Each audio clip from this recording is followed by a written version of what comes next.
the world. I'm the idol to give you the wings to fly. Cyber Angel Kamishiro at your service. How's everyone doing today? How's the volume? Is my fan, like, audible?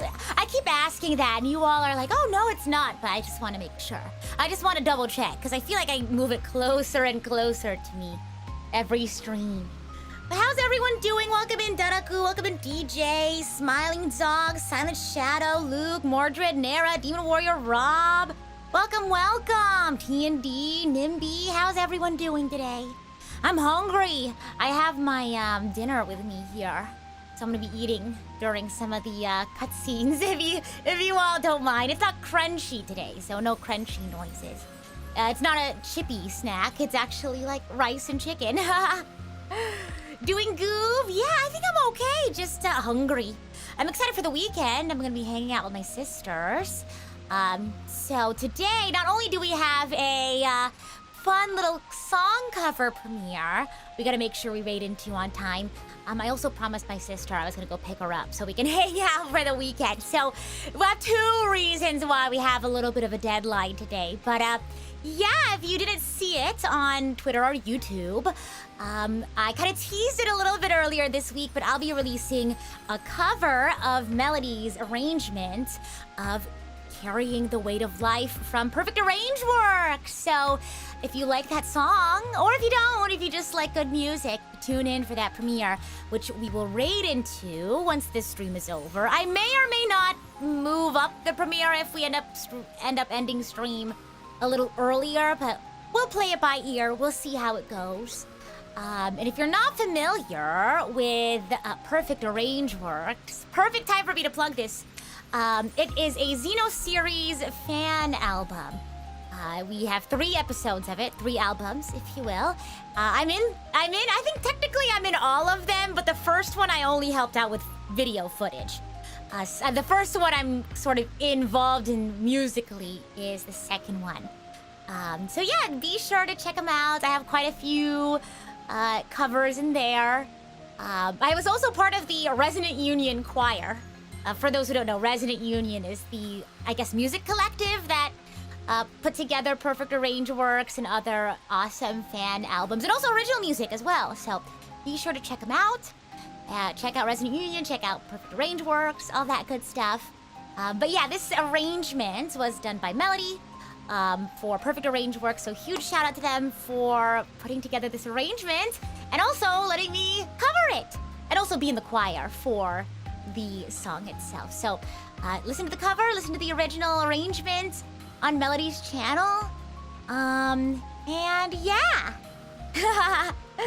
Oh my gosh, and TND, thank you so much for celebrating your membership anniversary. Did I see the Nintendo Direct? Yes, I did. I did see the Nintendo Direct. Lots of Mario stuff. I guess that makes sense. 40th anniversary. I'm just excited to see more Zelda. I wrote down a couple more things because I like... Oh, yeah, I remember now. My friend Beef, that's her nickname, she got super into Suika game for like 1 weekend. Not too long ago. And she had gotten into Suika game and then like got over Suika game in the span of 1 week. And I think, it was during our girls' weekend because I mentioned we had a lot of like sitting around and playing games time just together, you know? And so Suika game was her game. Like I was playing Honkai Star Rail. She was like getting the numbers in, well, it's not numbers in Suika game. I'm equating it to 2048, but it's not numbers, it's fruits, right? So she was getting the fruits. And by the end of the weekend, she was like, yes, I finally got the thing. I don't know what the final like fruit is, but she was like, I finally did it. I can finally be free of this game. I can finally remove it from my life. And then today I was watching the Direct and I was like, oh boy. Oh boy, Beef is gonna have fun with this one. So I sent it to her and she was like, no, all of my free time is now gone now that the new game exists. So that was really fun to see. Oh, the Danganronpa 2 remake? Whoa. So for those who don't know, I actually, a little bit surprising because I feel like generally Danganronpa humor is a little bit more raunchy than I would normally like get into. But I love like murder mystery or just mystery in general. And I can't remember if it was my sister who first introduced it to me or one of my old roommates. No, it was one of my old roommates because she needed to study, but she really wanted to play Danganronpa. But she was like, maybe we can do both at the same time if you could play through it and read it out loud for me while I don't think she was studying. I think she was getting work done. You know how like there's some things you can do, like some tasks you can do while listening to things, like drawing, things like that? Or maybe she was just trying to get some stuff done. And so she was like, can you play through it and read aloud the text, if you will, so that I can get through all the stuff that I need to get done. So that's how I got into Danganronpa. I was like, wait, this mystery stuff is kind of cool. So yeah, that was really exciting to see. They are introducing a new scenario, like a new mystery you have to solve, right? A new trial, I guess. And then the map, oh my gosh, they like fixed it. Because normally, if I remember correctly, when you go between the islands, it's like this weird sort of like sideways, like you have to move left and right. And you have to like, and it was really confusing essentially. But I saw in the trailer, they had like a new sort of top-down map where you can walk around, and I figured it's gonna be so much easier to navigate around the game. You watched the Danganronpa anime, you were so confused that it skipped from DR1 to 3? Yeah. That's the thing about anime adaptations of like mysteries. You're not gonna get the same experience at all, so it's really interesting to see how they adapt. Yeah. So those are a couple of things that like stood out to me. Oh, the Super Mario Galaxy movie. Looking forward to that. Yeah. I remember yesterday seeing a bunch of people being like, Xenosaga, Xenoseries, please, anything Xenoseries. But yeah, unfortunately, I don't think I saw anything regarding that, unfortunately. But it's okay, we have Xenoblade here today. Well, at least, hopefully that's what you know you're here for. If not, welcome. I'll explain to you the story of Xenoblade Chronicles if you somehow randomly found yourself here in this stream and have no idea what's happening today. Gosh, we finished Chapter 3 last time, and we started a little bit of Chapter 4. I think Chapter 4, I don't think they really got into the story too much of what's gonna happen. I think they just talked a little bit about one of the characters, Kamuravi, to sort of introduce, because I think, if I remember correctly, this chapter, we see stuff happen between Kamuravi and Ethel. Right, because this is O&P's chapter, right? I believe. Not to not spoil too much, but I'm trying to orient myself so I can give a good recap. So, yes, Xenoblade Chronicles 3. In the world of Xenoblade Chronicles 3, the world is called Ionios. The world is sort of locked in battle. You have two nations, Kevez and Agnes, and they're locked in battle with one another because fighting is literally what gives them life. Fighting and, taking down someone on the other side feeds, their life energy, their life force into, their own nation and things like that. Their colonies, if you will. And they literally fight to live and live to fight. That's how it was. I say was because our main group here, Ouroboros, 3 from Kevez, 3 from Agnes, were somehow able to break free from that system and are now in search for some answers. They are on their way to a place called Sword March. It's a city, quote unquote, because they've never heard of this concept of a city before. So they're on their way to figure out what a city is and what other answers they can find at Sword March. On the way, I'm trying to think of, Chapter 3 was, they had talked to Jay, Consul Jay, and Izzard. Yeah, along the way, they ran into some problems. We met Ethel. No, that was before. The stream before, we met Ethel and Valdi. And in the stream previous, we saw Tyon's personal history, his lore, sort of the things that he's been dealing with and struggling with since, his, I guess, past, when he first became a tactician, I guess. And then we also saw a little bit of Uni's, her troubles as well. She has some weird memories that she doesn't really know how to process, but they're still sort of like bothering her. So we saw a little bit of that. We ran into Izzard, Tyon's, I guess, previous commander, and we were able to resolve that situation because he was also brainwashed by Moebius, whom we ran into in the last stream. And huge spoiler here, if you don't want to be spoiled. Last stream, we also ran into Consul J, a member of Moebius, who we find out is Noah, Uni, and Lance's childhood friend, who they thought had passed away. His name is Yorin. And yeah, it was a huge shock because they sort of had this very traumatic experience in where they were running away. Their colony was being destroyed. And in running away, Yorin sacrificed himself so that his friends could run away. So seeing Yorin there was very shocking, especially for Lance, who had a little bit of a tumultuous relationship with Yorin. Even though they were friends, they kind of butt heads. So yeah, it sort of affected Lance a lot. In that Lance was actually the one who was trapped, and Yorin was the one who saved Lance from dying. So yeah, a lot of crazy stuff, and we're just gonna jump into chapter 4. In the thumbnail, I don't really remember all the details of the story, but if I remember correctly, the two things that I have on the thumbnail are kind of what I wanted to get to today before the premiere. So hopefully we can get through those. Maybe we'll get through a little bit more, but we shall see. Is there anything else, other major things? I think we got the highlights for anyone who's new here. But if there's anything else that's confusing or you want to know about, ask away in chat. I am more than happy to talk about Xenoblade, and I'm sure lots of archangels in the chat are as well. So, let's go! You originally thought all the Moebius were gonna be old people, but Yorin quickly threw a wrench in that. Yeah, definitely an exception there.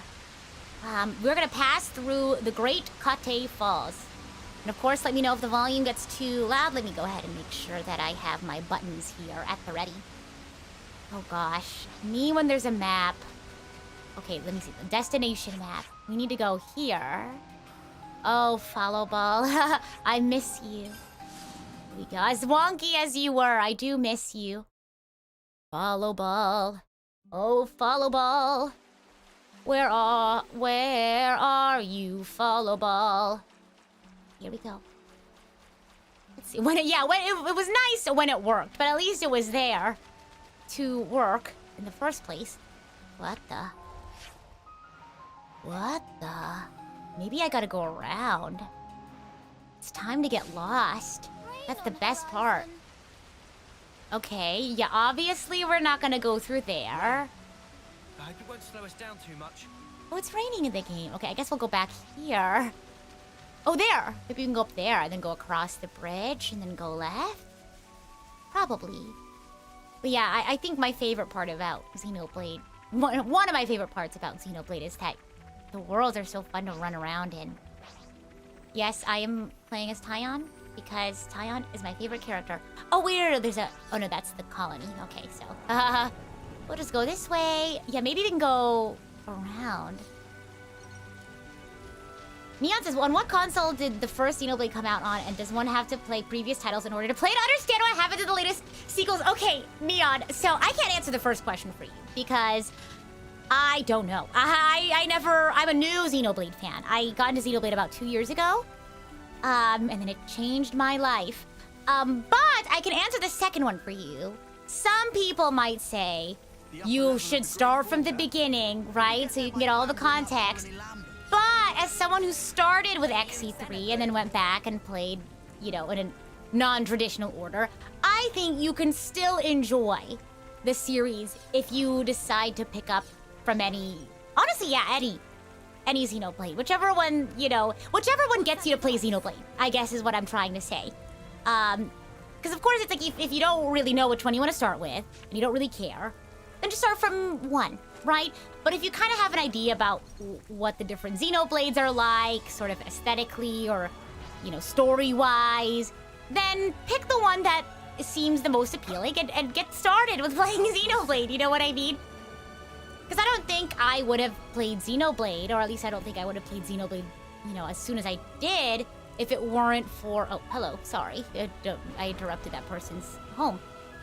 That creature's home. Yeah, I don't think I would have gotten to Xenoblade when I did if I, you know, didn't have the third one to start from. Yeah. But yeah, I agree, Mordred. Maybe save the DLC for this until you play 1 and 2. Because I feel like with the main game of 3, you, like, can still, like, there's a couple of, like, what, Easter eggs and, like, scenes here and there that would be more like, oh, wow, I get that, you know, if it was, you know, if you had played 1 and 2. But, again, I don't want any spoilers, but from what my friend had told me, was like, there's a lot more of 1 and 2 that goes into the DLC. So while you could play 3 and still have a good time and still understand most of what the story's telling you, my friend was saying that the DLC for 3 is a lot more, like, dependent on knowing 1 and 2, if that makes sense. I don't know. Again, I don't know the details. I don't want to know the details. Am I going the right way? I'm back in the Urian tunnels. I'm so far, aren't I? Oh my goodness, I literally went the wrong way. Where was I trying to go? This way? Goodness me. Oh, no, I go this way? Yeah. Okay, so we go above. Okay. I totally walked right past. Sorry, I was yapping. I got too lost in the sauce. I'm gonna go this way instead. Getting lost, yep. It says pass through Great Cotte Falls. So, like,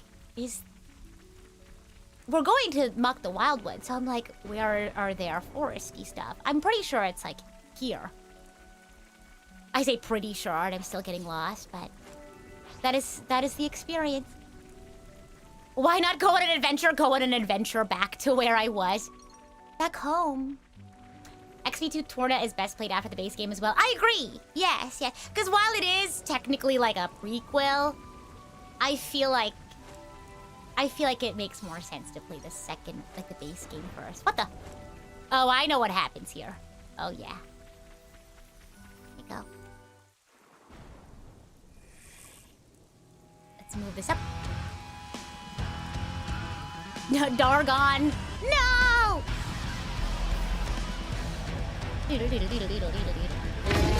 Ah! Goodness. Spooky. Oh gosh. Umber drag. Okay, throw this down.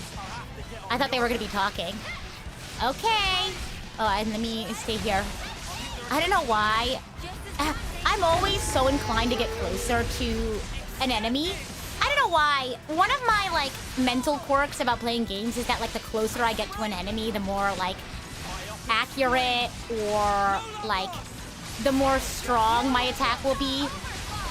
But because I also think the auto attack doesn't, like, start unless you're a certain distance away, yeah. And that I haven't figured out quite yet. But yeah, it's a sort of mental quirk that I have, even if that's not the case in certain games. I always default to that sort of mindset, I guess. And AOE. Oh wait, break! I can topple! Me, yes! See, I pay attention when I can. Okay, get closer. Oh, dazed! You're so dazed. Ah! Should we interlink? Ow. I mean, I don't think we need to. Oh, everyone's interlinking. I guess I'll interlink. Sure, why not? I don't want to be left out. Wait, I could have toppled! No! Oh, it's fine. Oh, interlink level 3. Ah, goodness gracious. I'm interlink level 2! I could have toppled if I wasn't so, you know, quick to want to follow the crowd. There you go. Everyone's interlinking. Might as well. Uh-oh, you might wanna uninterlink. Uh-oh. What's the opposite of interlink? Intralink? You might wanna... Oh god. Finally. Ah! It does work out with the cutscene, huh? Hey, Yeah. can we do something about this sparking noise? How would I know? Just cancel the interlink or something, I guess. It only starts after an extended period, after our bodies start to heat up. To me, it sounds like a warning for something. Yeah. I would warning? follow that instinct. What do you think will happen if we leave it? I don't have much desire to find out. Exactly, yeah. Think it's something dangerous? Well, it can't be anything fun. You expect balloons and confetti with that noise? Maybe not. Yeah, let's not try to find out.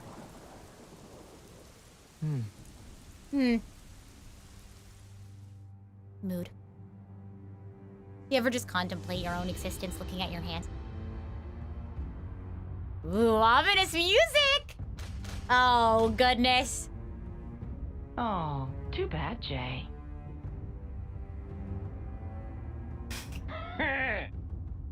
Looks like that backfired on you, didn't it? Better be prepared for the consequences. Really? I was only interested in putting in an appearance. What You're a making diva. it sound like I took some huge risk. Oh, come on now, guys.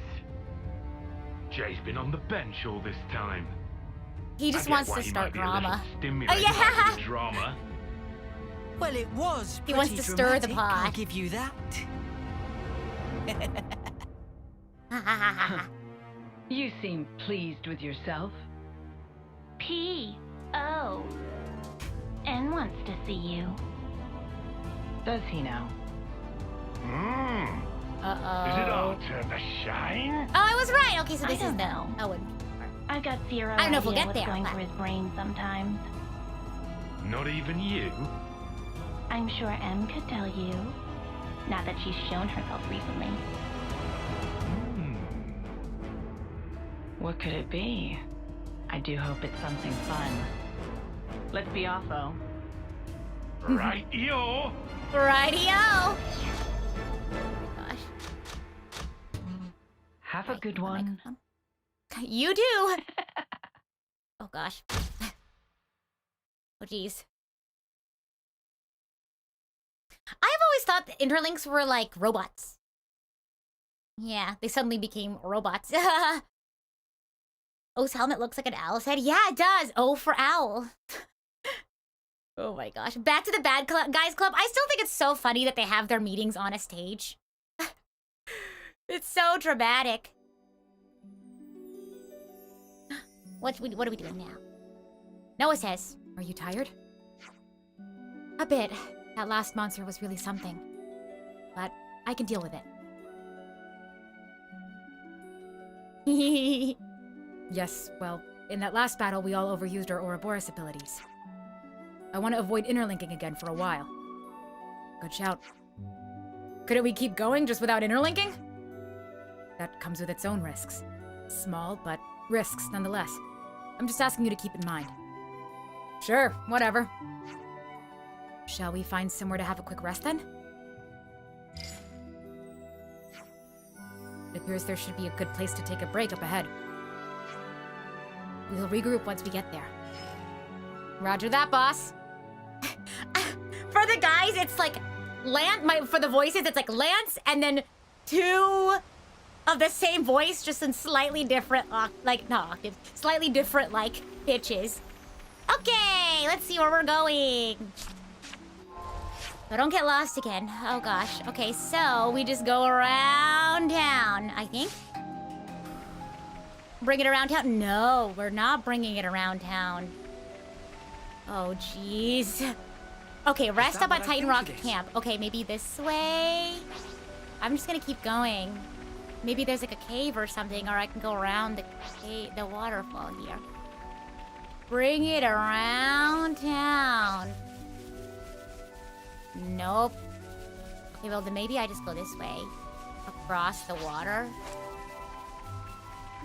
If J stands for urine, then P gets in for phlegm for all we know. Consul R is me. Oh my gosh.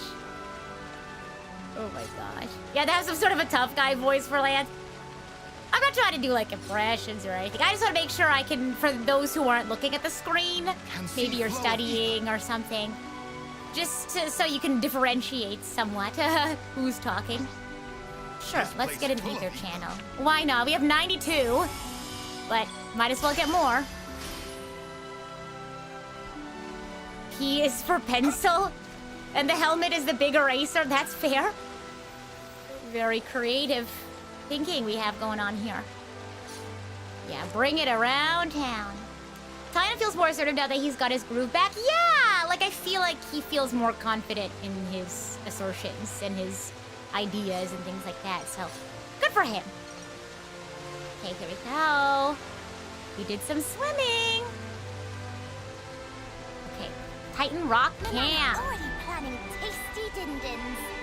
Oh my gosh. Oh wait, wrong button. See. I was playing on my Steam Deck yesterday, and the A and the B buttons are switched, so. Let's go! Yeah, let's get some food on the go. The audio glitch there, did you hear that? If you have stereo audio?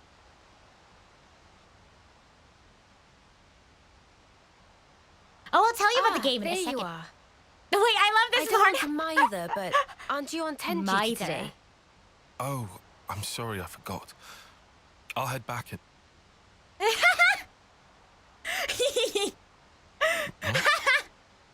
It's all finished. Huh?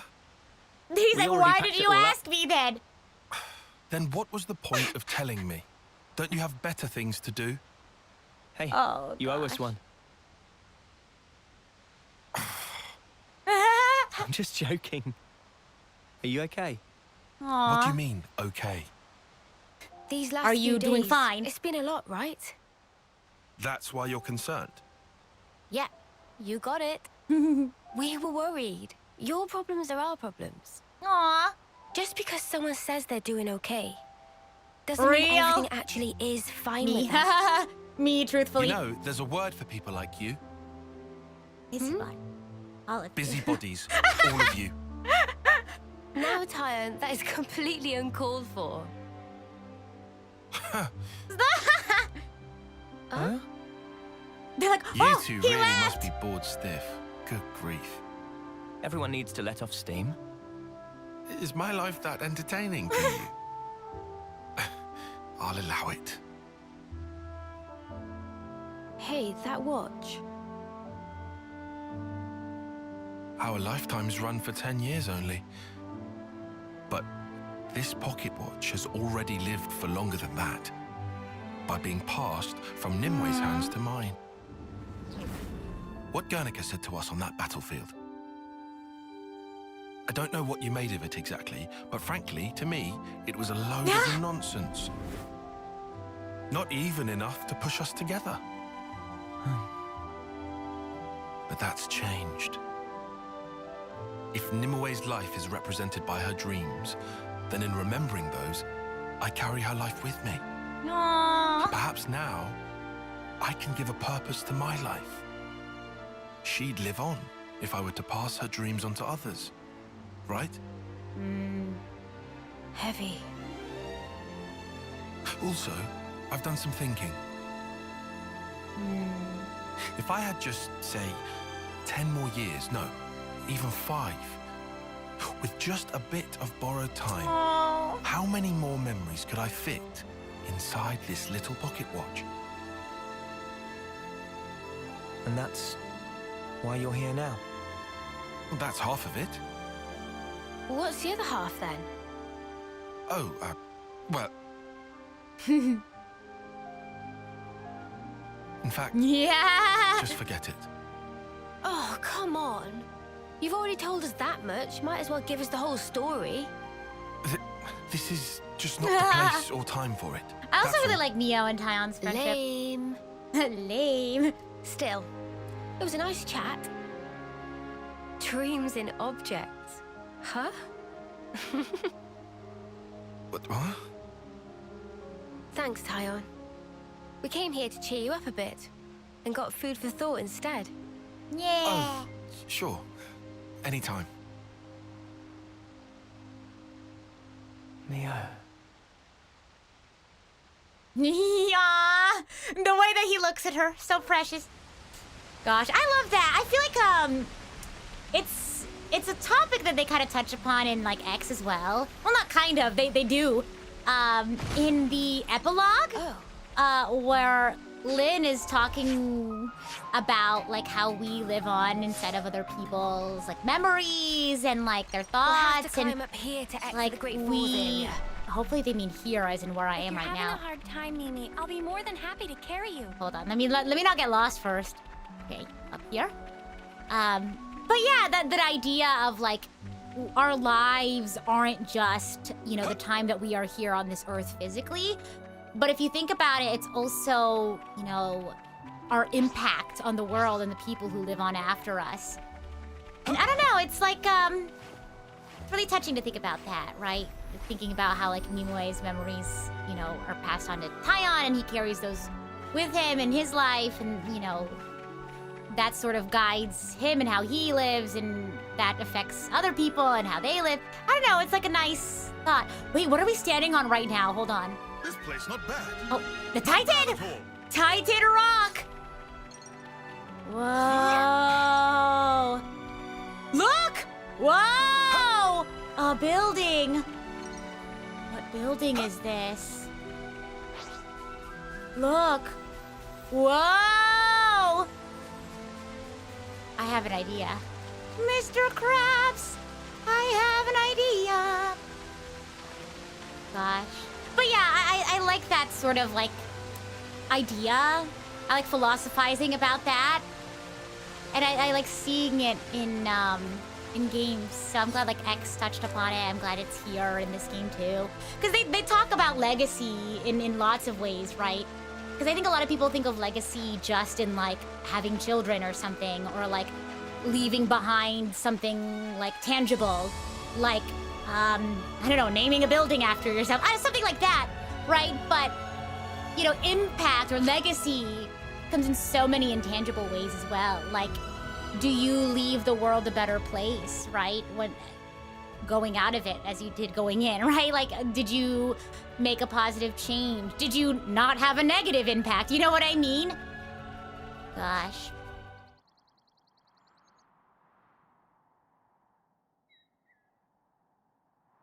Is that?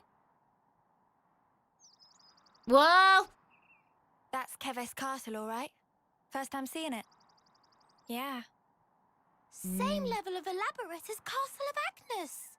Can also see great sword on Look, there it is! Are we going through with this? No. I see it's far too risky now. The area will It be does under give you a bit strict to guard. think about, yeah. But downslope, we could go via the forest. Isn't that Maktha awfully Wildwood. familiar to you? Doesn't sound too bad to me. Castle.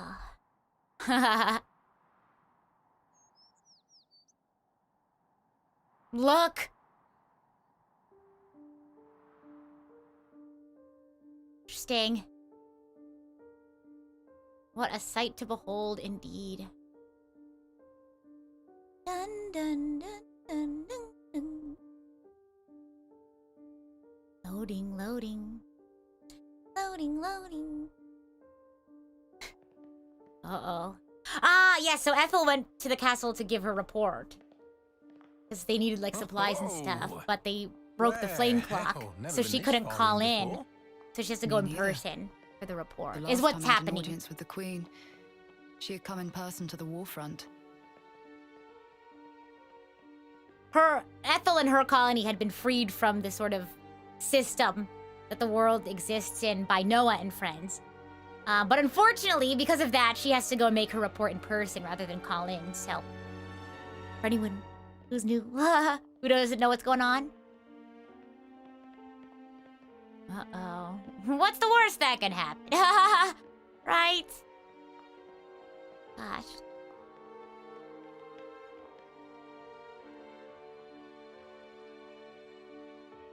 Those you love lived on through you, love the world like they loved Commander you. That Ethel, sounds poetic, right? Forward forward, Yeah! Army's Colony 4. I love Reporting that. in as ordered, Your Majesty. It has been some time. Wait a minute! hasn't it? You look awfully Mom. familiar! I'm elated to find you in good stead, Your Majesty. That you would grace us with your presence. is an honor above my station. We can dispense with the stiff preambles, Ethel. I guess it's weird now because it's like I know what she's supposed to be like, you know what I mean? I've seen how she really is, if that makes sense. N. Consul N. That's him. I'm pretty sure at this point I was like, I know the bit here. I know what's going on here with Consul N.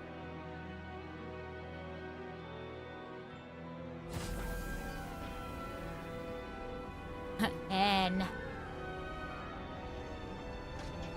I think specifically when N is also with Consul N. What is that? The Annihilator. The latest weapon in our military arsenal. What is he up to? An application of the annihilation effect. You've harnessed Not the DMAT events! Oh my gosh! Consul Eminem starts rapping. Uh-oh. Not only is its power without equal, it has another exquisite benefit. Exquisite. Let me show you. What, you mean right here and now? Indeed. This will be its finest hour.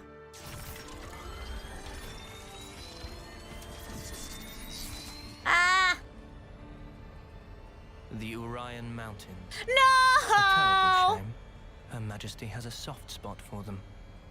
Please do not think ill of me. Gosh. Maybe don't. Maybe choose something else. Oh, God. Oh, jeez. Hope no one was taking a walk in the mountains there. Goodness. And there it goes. Them's the breaks.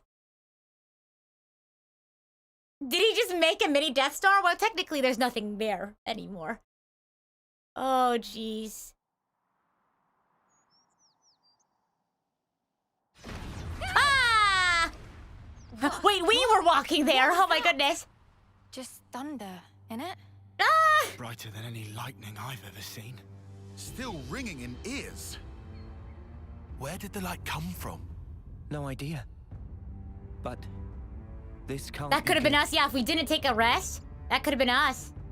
For sure. So thank you, Tyon, for saving us.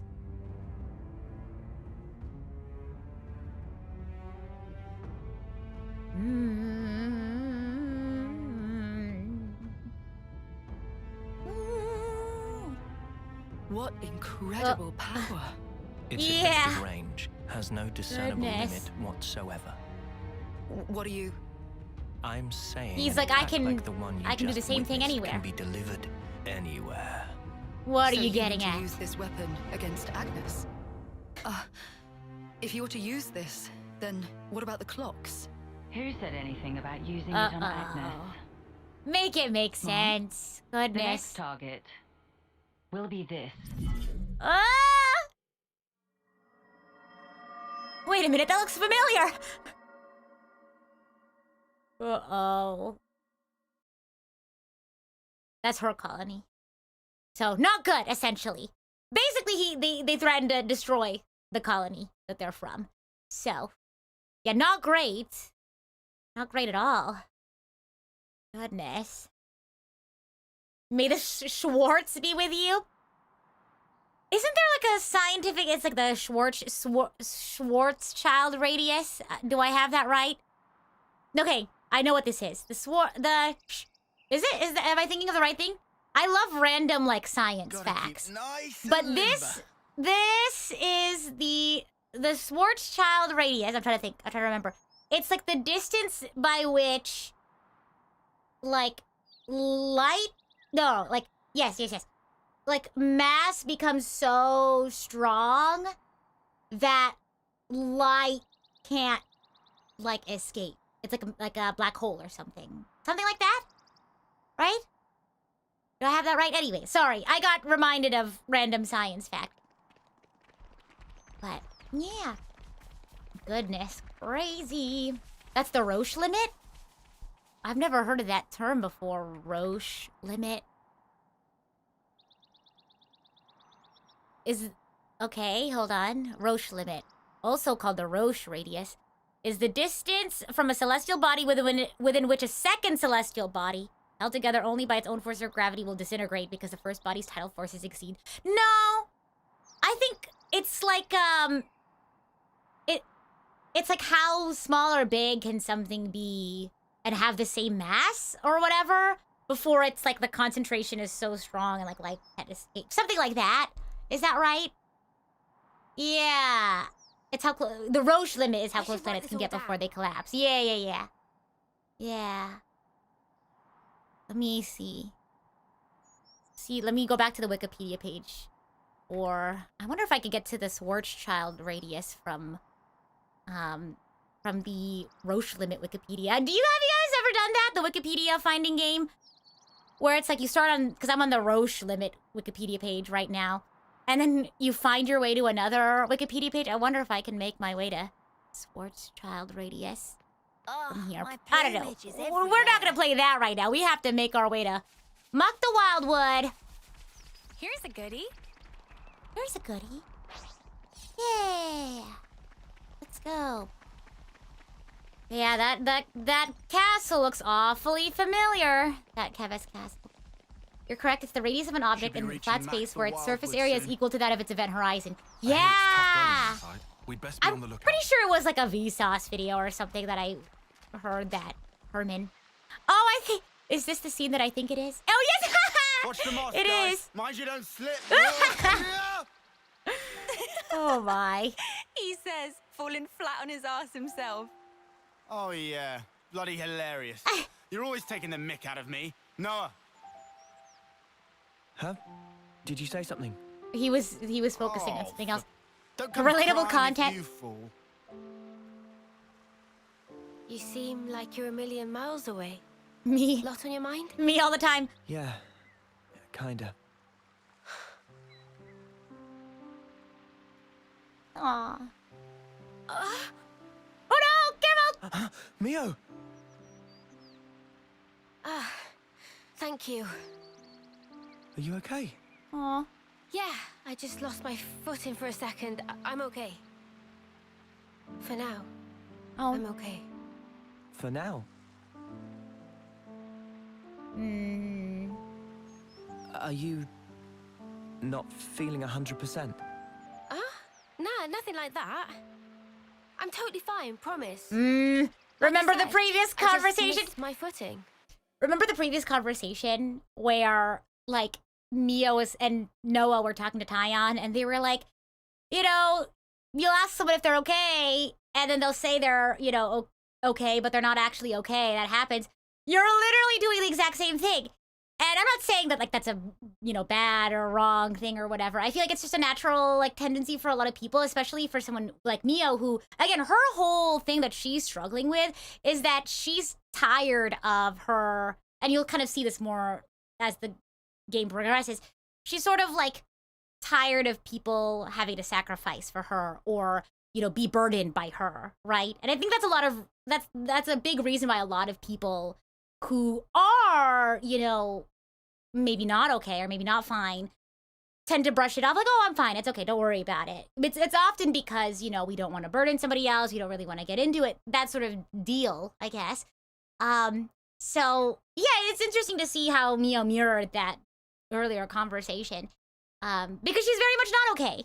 And it's sort of a difficult situation, right? Because there's a scene, I think, in this chapter later on where, because, you know, again, I don't want to say because there's not just one reason, right? But we can kind of see miscommunication start to happen between Noah and Mio, and that kind of comes to a crux in a specific scene later.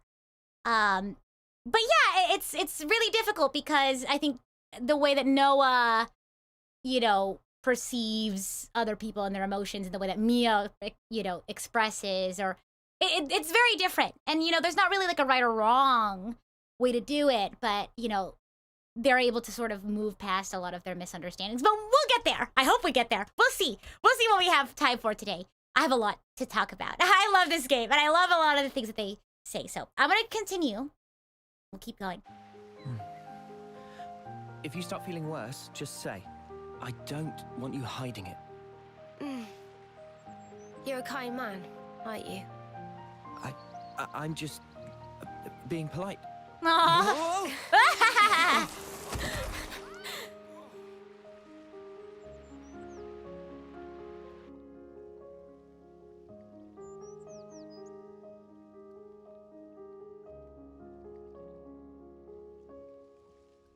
So what was on your mind earlier?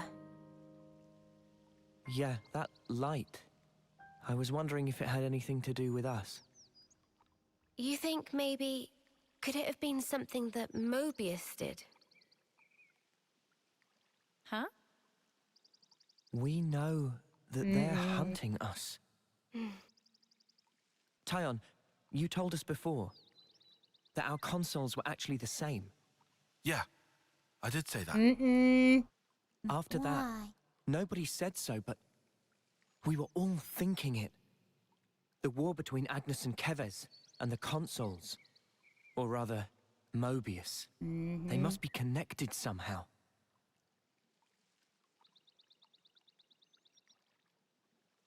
It could be that all the fighting, it might be that it's all orchestrated according to Moebius. And to them, Ouroboros only spelled trouble. Since we keep wrecking their flame clocks and all. They must really hate us messing with their stuff, I guess. So we're one big thorn in their side. It does stand to reason that's why we're their targets. But it doesn't tell us anything about why our colonies fight. Any theories? Not as yet. But I figure, isn't discovering that our real objective here, right? If we seek out the city, maybe we'll find answers. One way to know. Is to go get those answers. He's locked in. Where have I seen those eyes before? YouTubers is when someone says they're fine. What they actually mean is fouled up, insecure, needy, and emotional. I mean, sometimes when I say I'm fine, it's like I'm actually not fine, but there's plenty of reasons why someone might. You know, and it's things like, again, not wanting to burden someone, right? Maybe somebody else is going through something, or there's other things we need to focus on, or whatever. That's a reason. You know, maybe it's like you don't want to talk about it, like it's not a good time to talk about it now, things like that. And it's like, but sometimes someone will say it and they actually mean it, right? And it's hard to sort of like, you know, figure out what the truth is, because a lot of times, like, there is that sort of like social, there's sort of like an unspoken aspect to it, right? There's a lot of what's the word I'm looking for, non-verbal cues, you know, to more sensitive sort of social interactions like that, right? Because, and we'll see this sort of later on, but Noah sort of kind of takes things at face value. And I'm not trying to be like Noah's the bad guy, because that, you know, people might misinterpret it that way, but to, I guess, put myself in Noah's shoes, right? Give Noah some grace, right? Mio, if Mio says she's fine, then she must be fine, right? There's, you know, when it comes to, I'm gonna pause it so they're not like in the background. It's difficult because this sort of like saying I'm fine when I'm not actually, there's a lot of like very common social situations where you would say that, right? Because, you know, like let's say you're in a situation where it's not quite, it wouldn't make sense to sort of like talk about, you know, how you're really doing in detail, right? There's a time and place, that sort of situation. So it is a very common like social thing to do, I guess, to be like, okay, well, I'm fine, sure, for now. But you kind of like hide it or whatever. But for a lot of people, you know, they'll take things at face value. Like, this is what you said, right? Like, you said that you were fine, and I took your word for it. And it's sort of like, there's not like a right or wrong, right? Because it's like, hey, yeah, if someone says something, you would hope that you can trust and believe in their words, right? But then on the flip side, it's like, oh, well, you know, there's a lot more context to that, you know, the nonverbal, the situation, the context. And it's a matter of, you know, how we can sort of like work out those misunderstandings. And they do sort of talk about it. I made a whole video essay about a scene later. So We'll see how much I dive into that. But I don't know. You always wondered if getting closer to her homecoming is making her feel fatigued because Mamba was just fine when he was almost as close. I think there's definitely a difference there too, because for Mwamba, he did not have the context of, you know, them actually having the ability to live longer than 10 years if they didn't exist inside the system, right?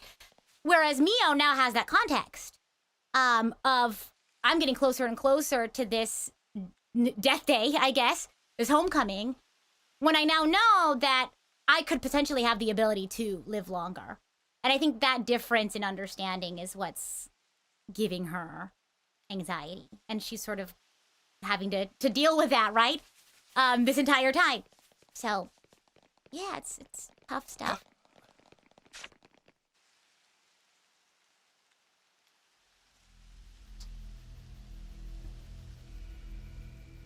Ooh, spooky. Does that make sense? It's kind of rambling there a bit.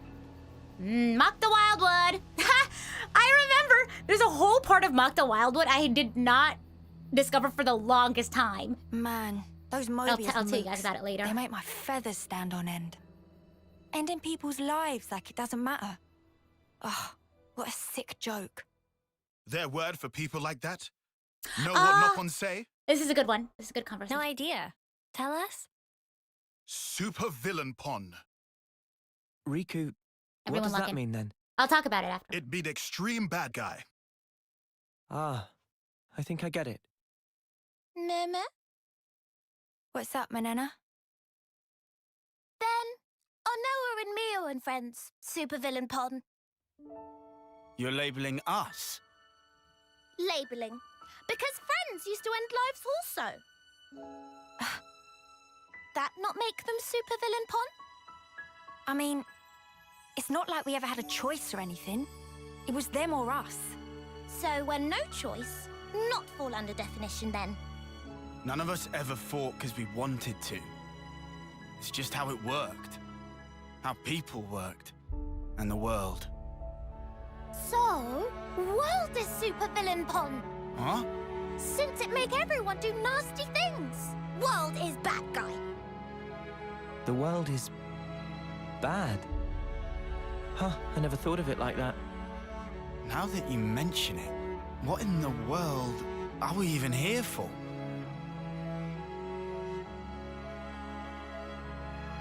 I wouldn't strain your brain too much.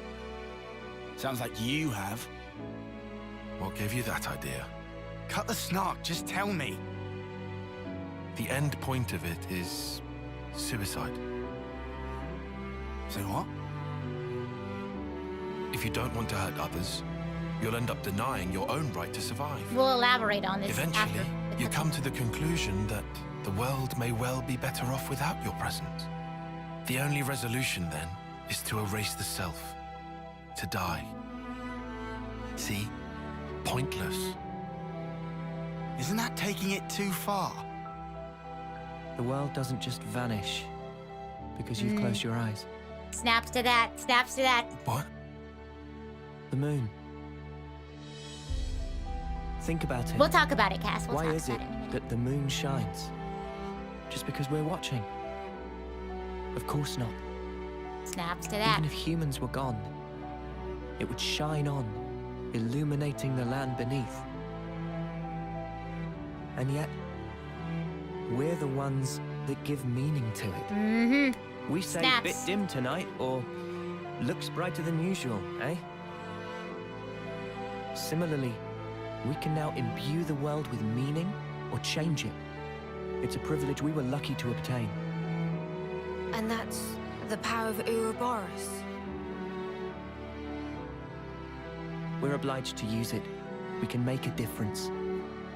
So we don't become supervillains. That's one thing to aim for, at least. Right?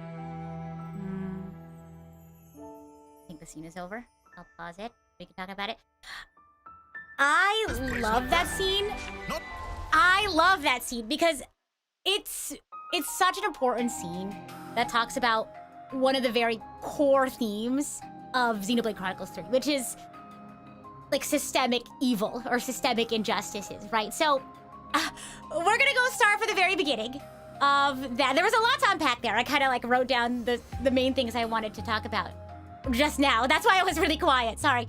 So basically the conversation started with, well, first of all, Uni was like, oh, I don't like Moebius. I don't like what they do. They're just out here like killing a bunch of people. And Riku and Manana bring up this idea of like supervillain pawn, right? Like an enemy or whatever. And, you know, because Riku was like, oh, are you saying Moebius is supervillain pawn? And Manana was like, oh, okay, well, if killing people makes you supervillain pawn, doesn't that make you guys supervillain pawn? And it sort of sets up this like weird, like, I guess, feeling for them, right?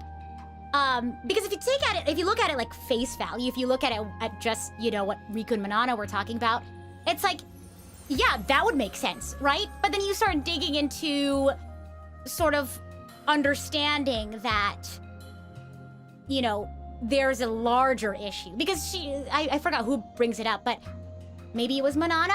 Oh yeah, because she was like, the world is supervillain pawn, right? Because I think Lance was like, or maybe Uni, she was like, you know, it's not like we were killing other people because we wanted to. Maybe it was Lance, I don't know.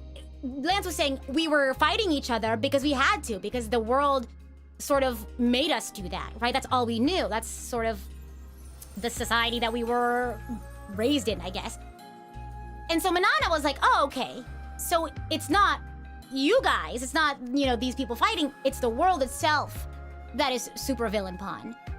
And so that's sort of, you know, introducing the idea of, I don't know, critiquing systemic evil or systemic injustices rather than focusing on individual sort of like guilt, I guess, or individual wrongdoings, right? Kind of pulling back the, you know, to the larger picture and looking at how the world was designed that makes it so these people are acting in a certain way, if that makes sense. To give an example, I was volunteering once, this was a while ago. I was volunteering at a low-income school, and we were talking about some of the like after-school programs they do, or, you know, ways that they, you know, try to solve some of the issues that they have in the classroom. And, you know, they were saying things like, you know, when a student is acting up in class, maybe they're not paying attention, or they're causing trouble, they're being mean to the teacher, being mean to students, you can, you know, punish the student or whatever, what have you, punish them for their actions or their behavior or whatever. Or you can pull back and think, why is this kid acting that way, right? What's going on at home, right? Is everything okay at home? Or, you know, what are they bringing to the classroom that's making them misbehave? You know what I mean? Rather than focusing on, you bullied Jimmy and now we're gonna punish you and you're at fault, right? Like, sure, they did a wrongdoing. There's things you can do to mitigate that, but until you find the root cause and solve a lot of the systemic issues, then we can start, you know, solving things, right? So yeah, it's a really interesting concept, and I think it's very core to Xenoblade Chronicles 3. And so moving on, world is supervillain pawn, right? Yeah, because to bring it back to Xenoblade Chronicles 3, you see all these people, you know, who's that person from the colony when Mio and Senna were just trying to get food, and he's like, one of you guys killed my friend. They were almost to their homecoming or whatever, and, you know, he's angry at them. And it's like, I mean, that would make sense, right? In that moment, in that context, it would make sense, right? But you peel it back, you pull it back, us as the player, we know sort of how things exist at large. We have the privilege of knowing the truth of the situation, right? And they talked about how them as Ouroboros, I'm kind of skipping around in the cutscene, at the end, Noah is like, we have the ability to do that now, when he's talking about the moon, right? We can change the world. Now that they have sort of that privileged perspective of being outside of the system. So let's go back, because I think I skipped a little bit in the cutscene. Because I think after they started talking about the whole, you know, the world is supervillain pawn or whatever, Tyon sort of introduces this rather like dark. I know the first time I watched this, I was like, whoa, that's kind of dark. And it is, because he kind of introduces a sort of like extreme to that line of thinking, if that makes sense. Because it's like, so you're hurting people, right? You don't want to be super villain pawn. If you end up in this world, right? In this world that they exist in, right? If you don't fight to live, right? Then you sort of like are at a loss, right? Because somebody else is gonna fight to live, right? And you're done. So that's why he brings up the whole like, at that point, you know, might as well just not exist because you don't want to contribute to the harm, which is a bleak worldview, is what I'm saying. Like he's sort of like highlighting this sort of like paradox, right? Like we don't want to harm other people, but unfortunately in this world that they exist in, that's one of the like unfortunate things that is a consequence of how like Moebius has created the world. Right? And you can kind of fall into that trap of like thinking in that dark extreme, right? And that's why I think he brought it up, right? Not because he believes that. I think he was just bringing that up to kind of like, I don't say stir the pot or be the devil's advocate. I think he was just trying to like take the idea to an extreme to like highlight a point, if that makes sense. Anyway, which is when I think Noah goes in and starts talking about the moon. Because, sure, you can take this philosophy to that extreme, right? You can feel hopeless, you can feel that despair.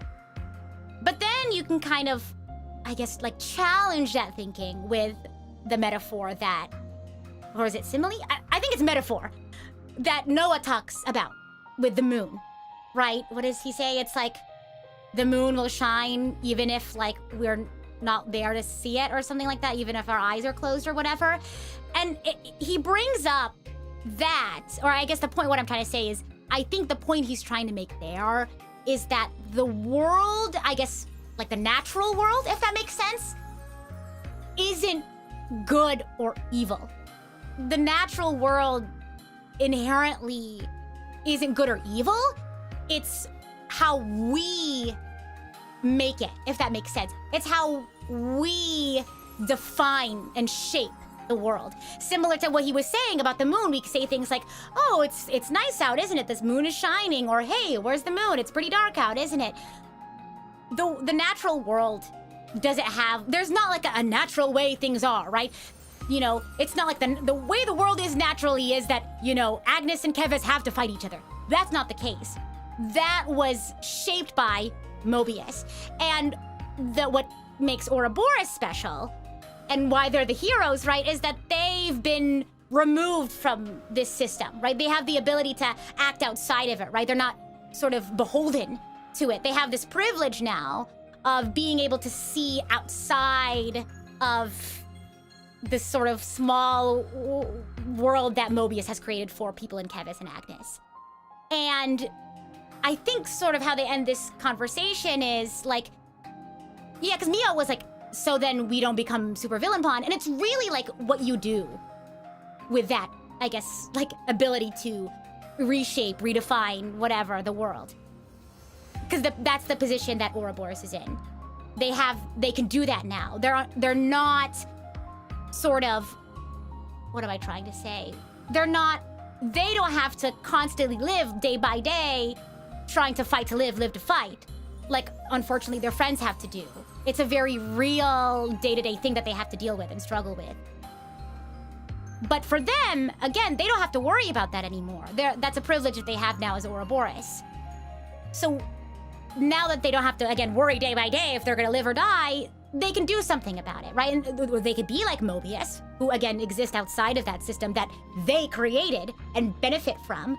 They can... Sorry, I'm very passionate about Xenoblade.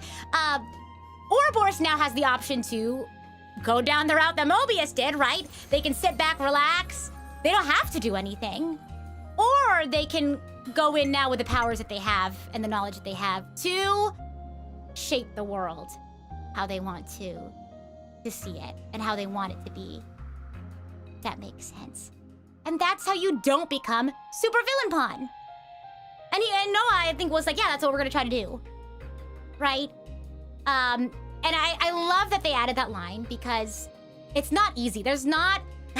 going back to the whole, like, Mass Effect thing that I learned where it's like, you can't know everything. You don't know how to do everything right.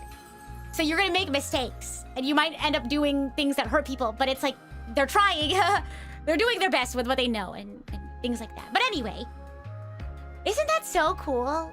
And it's a huge part of what is core to Xenoblade Chronicles 3. Yeah. Isn't that cool? Anyway, wow, how long was that? That was one of the cutscenes I really like a lot. I think there's a cutscene later on in this chapter. Again, I don't know if we'll get to it. That I also like, but I already wrote a video about it, so I won't ramble too much on stream about it. Bashwa, you just missed a huge... I went on a whole, like, monologue. Sure we're it was going crazy. the right way, guys.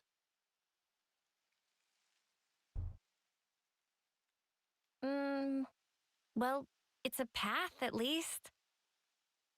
Looks like it's going to be a real pain getting through here. True, but we don't have the luxury of loitering. Well, I don't see any other road to take, so let's just get this over with.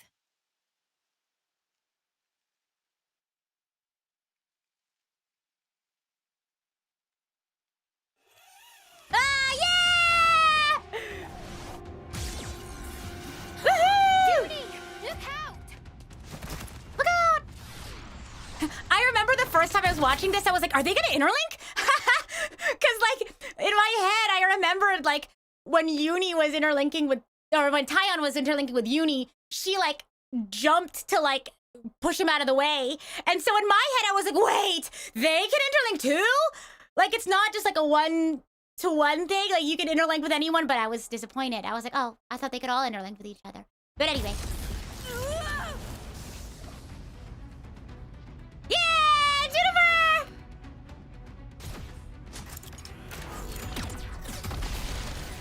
So cool.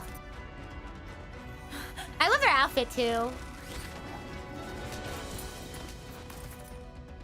What the? An ambush! So cool.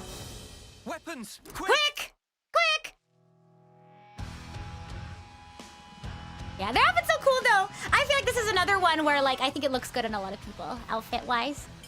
Here we go! Let's go! Turn down the volume because we're not in a cutscene anymore. And it's loud.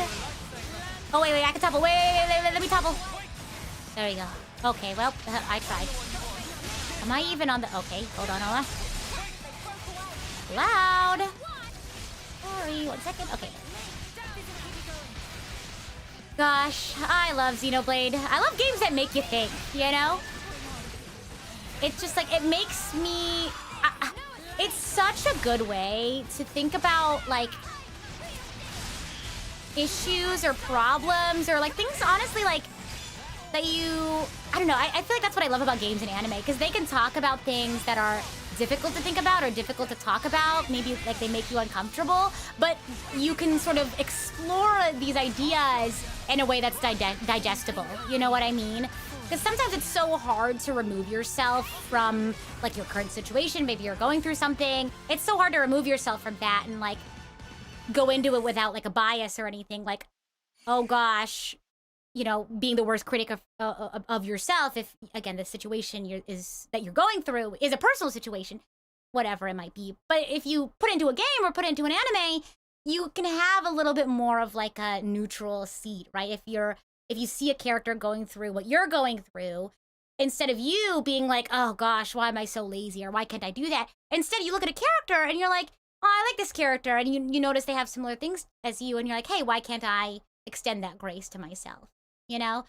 And you can kind of sort of more easily explore, you know, your situation or whatever through the lens of another character. Yeah. We just want to pass through. We're not looking for trouble. Come on, guys. What's your problem? Juniper! Imogen's at her limit. She can't keep going. Huh? Spark! Huh? And we could have had their life too. So close. That's very unfortunate. We'll have to retreat then. Mm-hmm. What was all that about? Weirdos. Noah, what's wrong? Weirdos. I was just thinking. About that archer? He seemed quite the formidable opponent, to be sure. They also That's stole true, your look, Tyon. The There was orange, something else about them. the orange scarf. Those soldiers' flame clocks. They might be getting low. Oh, come on, Noah. They stole your You better look not be thinking and did it of better. offering resistance. Tyon. It's hard It's okay. to I put think into Tyon words, pulls but off his outfit the something's best. off. Like, no one else can pull Don't off you think we Tyon's have time outfit. to be traipsing around on this whim of yours? It really You know, bothers although I don't think Yeah. I've ever Give seen up, Tyon Tyon. in Once Noah's Juniper's like this, outfit. there's no stopping him. Oh, why do I bother? Besides, Noah's intuition's usually pretty on the mark. We could just take a look. A tiny little peek. Fine. I can see no amount of reasoning is going to dissuade you. However, if it turns out to be nothing, we head straight back and move on. Acceptable? Okay. That's fine. Okay, let's move. We should be able to catch up to them if we follow their tracks. Okay. So this is one of the things I wanted to do today, is do Juniper's quest. Oh, wait. Oh, gosh. Tracks. Okay.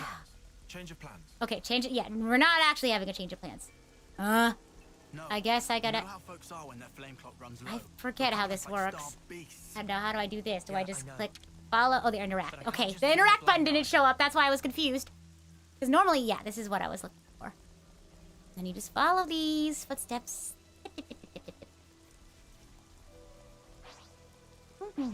Quite a rare sight. You wonder if all the Agnian and Kavesi troops are the same generation? What do you mean? What do you mean by that? Okay, continuing on. We're gonna go find them. The Mystery Agnian Trail. I can't wait till we use these, the zip lines. But I'm also really bad at, like, starting the zip line. I always end up jumping to my death. Okay, here we go. Yay! Judging by how the tracks stop here, it seems that this is where those soldiers passed through. Oh, God. I spoke too soon. Oh, jeez. This is gonna take a couple of tries.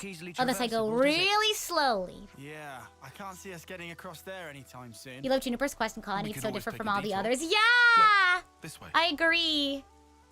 Yeah. Thanks, Tyon. Yeah, thanks, Like I Tyon. said, we can't afford to be hanging around here. Come on, we haven't got all day. Like day one of the Endless War, all the kids before XC3 starts are now all soldiers. Oh, I see what you mean. I see. Okay, go. Oh, jeez. Hold on. Hold on. Oh, see what I mean? It's like, oh, gosh. I think you have to jump. Okay, and then... Ah, see what I mean? Oh, my God, I'm so sorry, Tyon. Oh, my God. Nobody look. Nobody look. I'm sorry. He ran... He, like, hit something invisible. It's okay. I think this should last until the end of stream. Oh my gosh, I'm so bad at this. And now we have to start all the way over here. I'm pretty sure it's just jump on. I'm really bad at it. Oh, I don't know if we've unlocked it yet, actually, now that I think about it. Oh well. Yeah, if only we were Mims, we could be jumping up and down. Try this again. You guys didn't see that? That was just Tyon playing out all the different, like, you know, ways that this could go down in his head. Because he does that, right? He's the tactician. He's gotta have all these outcomes figured out in his head. Something like that, right? Okay. Let's see. I low-key had a brain fart. So I wasn't paying attention if they said I should go down it or not. Because I think when they introduced this to you... I think they introduced it after, actually, now that I think about it. So let me not do that. I used so much of my brain power to wax poetic about the supervillain pun scene, so I had a brain fart there. I like, they finished the cutscene, I was like, wait, did they talk about ziplining? I think it's after Juniper's quest. I'm sorry, ouch. Yeah, it's kind of like when we learned climbing. Yeah. And you just wanted to hear the death screams? No, I seriously had a brain fart. This is ADHD crazy. moment. There was a colony here? My mind was somewhere else. I can't tell you where because I have no clue. This is an abandoned colony. Please listen to us. We didn't come here to fight you. We can free you from your flame clock. Free us? You don't have much time left on yours, do you? We can help you with that, so if you just... Stop attacking you? Yeah. They're thinking. I'll hear you out. Thank you. Please, come in. They're still wary of us. Can't let our guard down. I mean, understandable. We have some new names registered. We're an odd group, aren't we? Well, hello, Commander Juniper. I keep saying Jupiter, and I did that the first time I played this game too. I would accidentally say Jupiter instead of Juniper. Tumble down. The people here seem so resigned. I mean, can you blame them for being hesitant? Like I said, we're a very odd group. Before, but this one is especially bizarre. It's like they're not trying to survive here at all. Do you get that impression? Yeah, I like how they sort of kind of like already try to figure out how they can live sustainably. Back when I was stationed at Lambda, apart from Moebius's Moebius's Colony like, Tau. system. What did they There say? you go. They're gonna explain it. That deep in the forest, there's a colony with some very peculiar customs and traditions.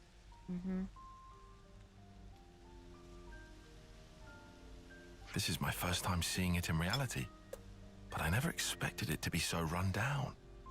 Did you have any dealings with it? None at all. This is just hearsay from Commander Izzard. Anyway, we should hurry. Let's smash the flame clock and free everyone.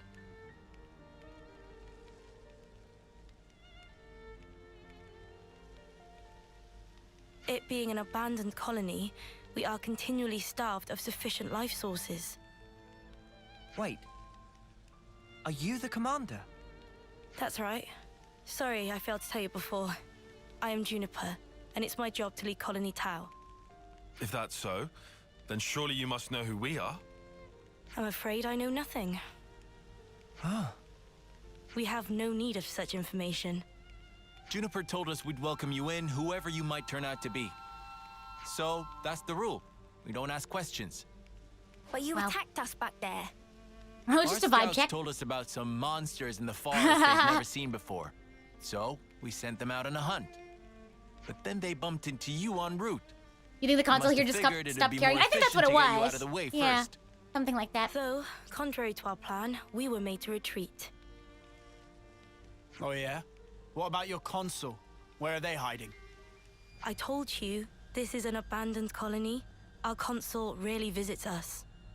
You're in such a strange situation. All the more reason to get you out of this predicament. I think you guys are getting the wrong end of this. Sorry. I don't know why I thought of the Akasha terminal from Genshin. When I saw his earpiece. Okay, sorry, I had to get that thought out of my head. Here. It's true. We aren't afraid of Colony Also, Tau's flame odd clock question. running out. I feel like I never figured this out, played this the first time. Do they have cat ears or like animal ears? Because you can't see if they have like regular, like human ears. And like the hair on their head looks like it could be, I don't know. Xenoblade 3, one of the best games. Oh my gosh, I literally just had a moment where I was like, I spent, I think double the cutscene time earlier talking about one cutscene. Yeah, Juniper. I don't know, because I wasn't talking about Mio, because she actually has, whatchamacallit, cat ears on her head. Because, like, what is this? Let's unpause so you can see it. All it means is the end of our days, See what I gazing mean? at our ever-diminishing supply. But you could die. Uh-huh. As if we just let you waltz in and break our flame clock. We all have to perish someday. If our lives should expire, then we'll sink into silence, darkness, oblivion. We'll return to the earth. Juniper, you think is a Gormati blade eater?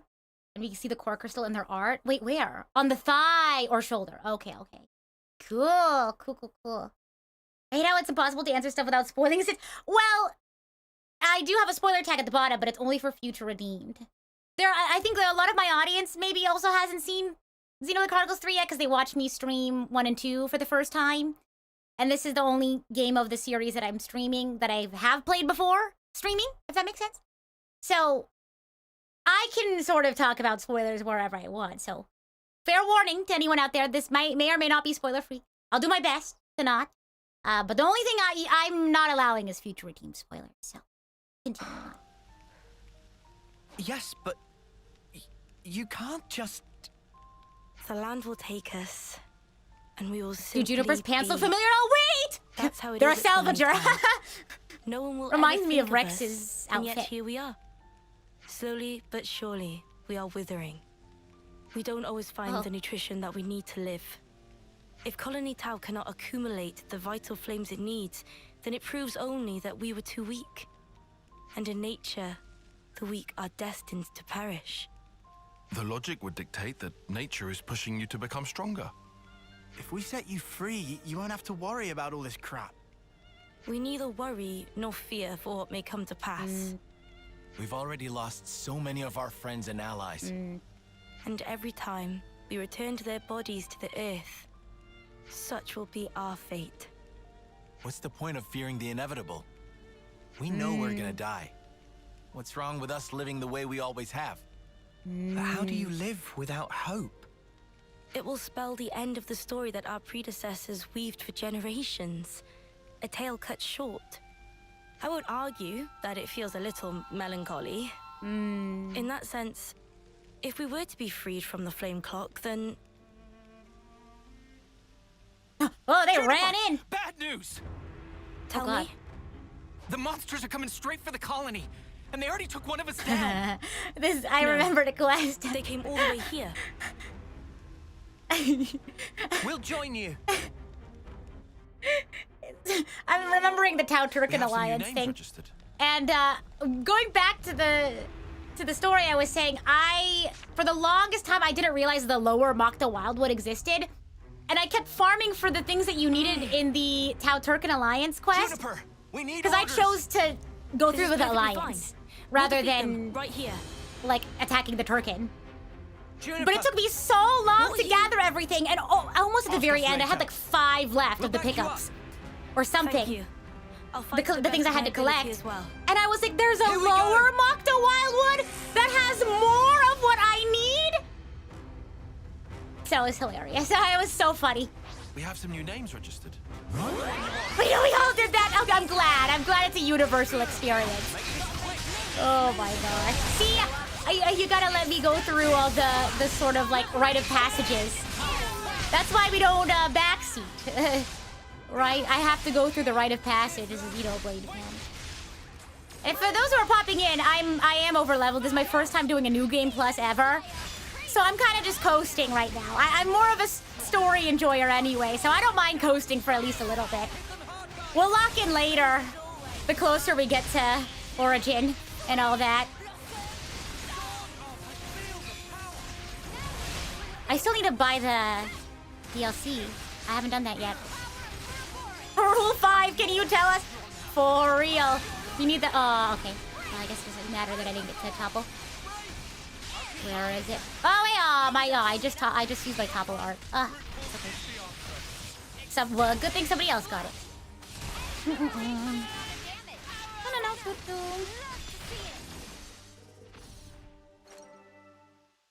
Guillaume's okay. Thought I did a while ago? Thought I did a while ago what? Flames. Buy the DLC?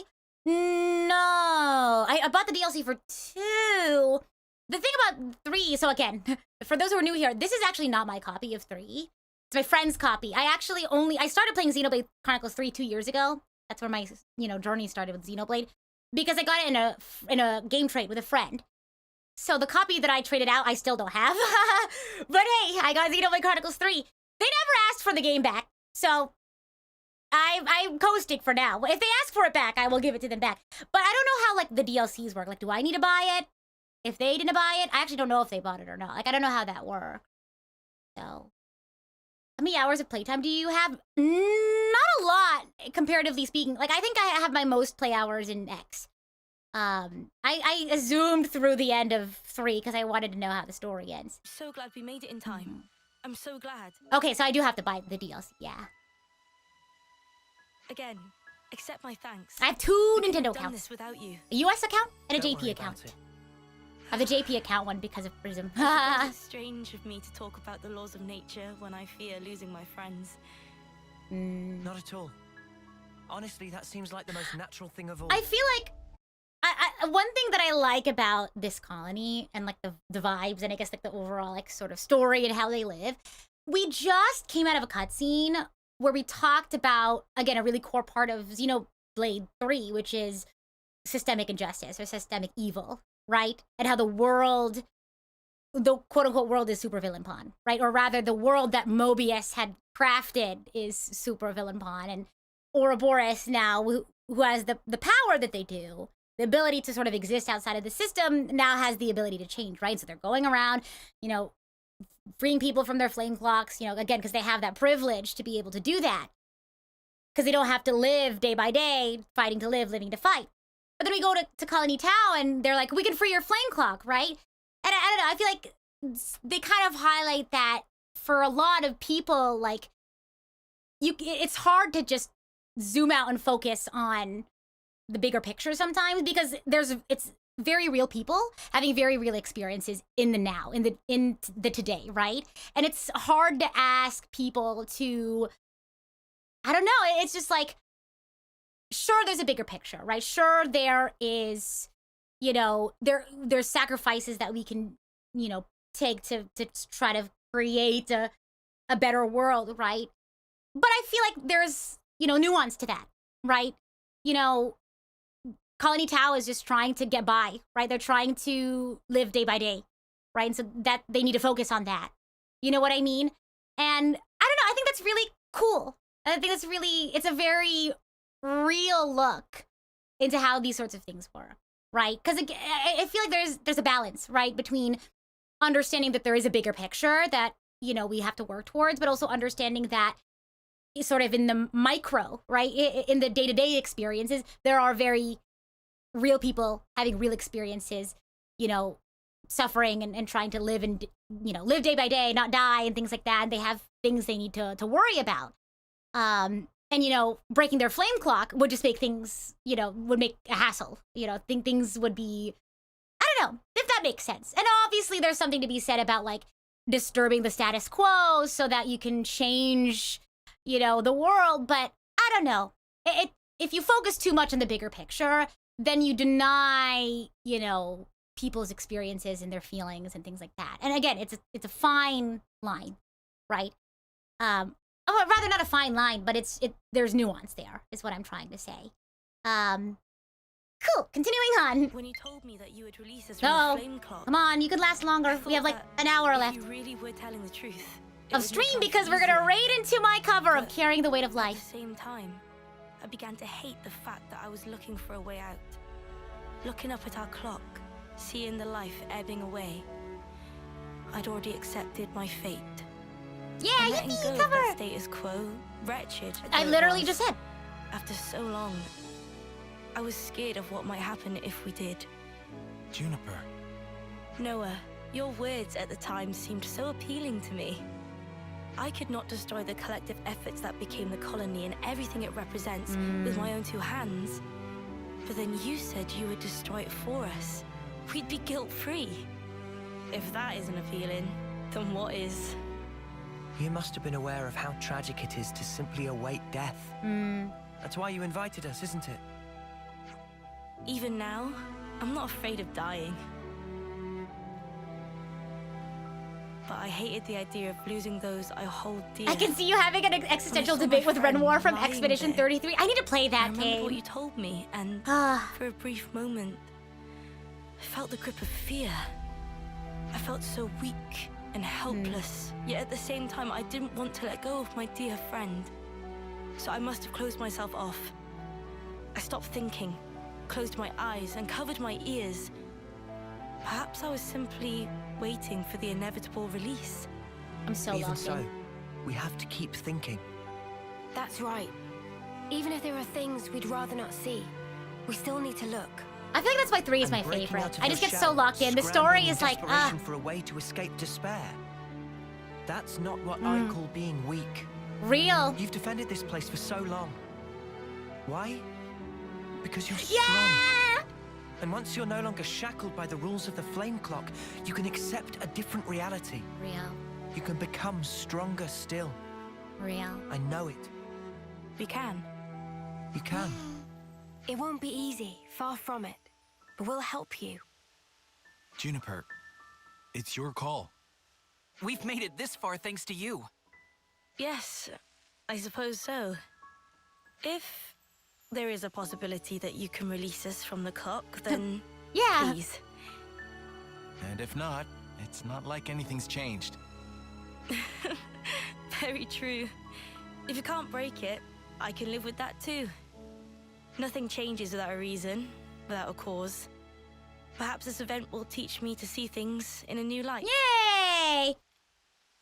And so, Shomo, thank you so much for celebrating your membership anniversary. For the same reasons you mentioned, I like them in their colony. Here So we go. strong. Real! Juniper's so cool. Flame clock destroyed. Nice. Uh-oh, uh-oh.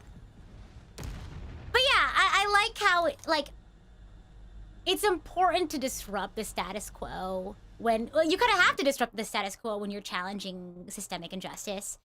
But it's a very scary thing, right? It's a very scary thing to do. And I like how they don't, like, dismiss that, right?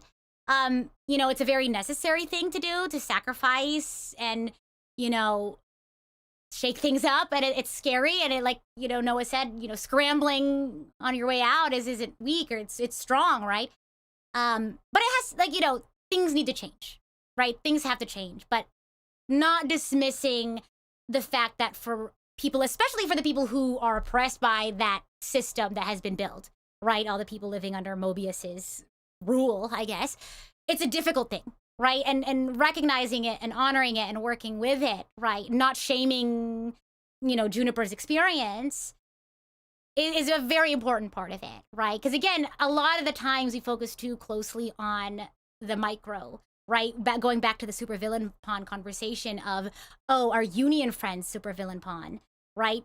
It's taking a lot of that guilt and, you know, that blame away from the people who sort of are oppressed by Moebius's rule, right? And recognizing that it's a difficult thing to do, to be able to, you know, first of all, recognize even that there's something going wrong in the world, and then do something about it. Change the status quo, you know, sacrifice your convenience and you know, do scary things and all that stuff. But yeah, let's continue on. I love that they did that here in sort of this colony. I see acceptance is actually surprisingly easy when it comes down to it. I think it probably is, yeah. I'm glad that my passion for this series comes across. Giggles like a maniac. No, again, you know how earlier I was like, I can't decide if, because I have to finish 3 before I can decide if like 2 or 3 is my favorite. I think I'm sticking with 3 being my favorite, not only because it's my first Xenoblade, but I feel like it's the one that makes me think a lot. And I love it when games make me do that. So, yeah, no, that's why I'm so locked in. You all never saw me play this for the first time. And maybe it's because I played it off stream, and that's why I got to be more locked in. But I just feel like there's so many, like, things to lock in on. And I worry sometimes that I'm rambling. Because sometimes you all are like, wow, you're so eloquent. How do you... I feel like the ADHD, though, sometimes makes me like... So let me know if I'm ever, like, too off the mark. Like, indulge me in my tangents and indulge me in a little bit of rambling, but if I start to get, like, really confusing, then you can, of course, engage and ask questions and things like that, but continuing on. I'm sorry if this seems rude, but could I ask another favor of you? Sure. I'd like to learn much more of the world, become a stronger individual. And to that end, yes! Is there any chance I could accompany you? What do you say, guys? We could certainly do with someone of Juniper's caliber. It'd be reassuring to have you on board. I'm You're very glad it welcome comes to join. across very well. Is your colony gonna be okay, though? Can they get on without you? Colony Tau needs to undergo change too. We need to extend our knowledge and grow. I want to do more like video essays, but it takes so long to script and edit and stuff. I think I should just clip my my streams at this point because I feel like all I want to say in the video essay is in the stream. Just maybe not so eloquent, you know what I mean? So I'd like you to take me on a trip, somewhere far away, and show me something new. A journey of discovery, huh? I guess that's another thing we need in order to grow. Might be an idea to send some of our younger recruits out too. Could be a good lesson. It's time to breathe new life into our colony. Let us break free from the chains that once bound us. I guess I'm still hanging about though. Can't have us all gallivanting about the place. You're so right, Shiny. You're so right. Even after we broke the flame clock, you think they'd know? Better this way, if you ask me. Still, we shouldn't That's rule out true, the Mordred. possibility I could do they'll that. make trouble for you. This is no. The real question is, do I have time to do that? Sure, can do. We'll be counting on you. Well, we don't have all day. I think it's about time we made tracks, no? But like, that's what I love about You're right. Time to Xenoblade move 3 then. as well, is that like, well then, I mentioned I love how it talks so much about the human experience, and a big don't part of the worry human about experience us. is that things aren't We know black we and can white. handle ourselves. And We'll prove that know. Colony They have a Tau lot of that here. can be so much more. yes, I'm sure it will be. Off you go then, skedaddle. The colony's staying right here, waiting for your return.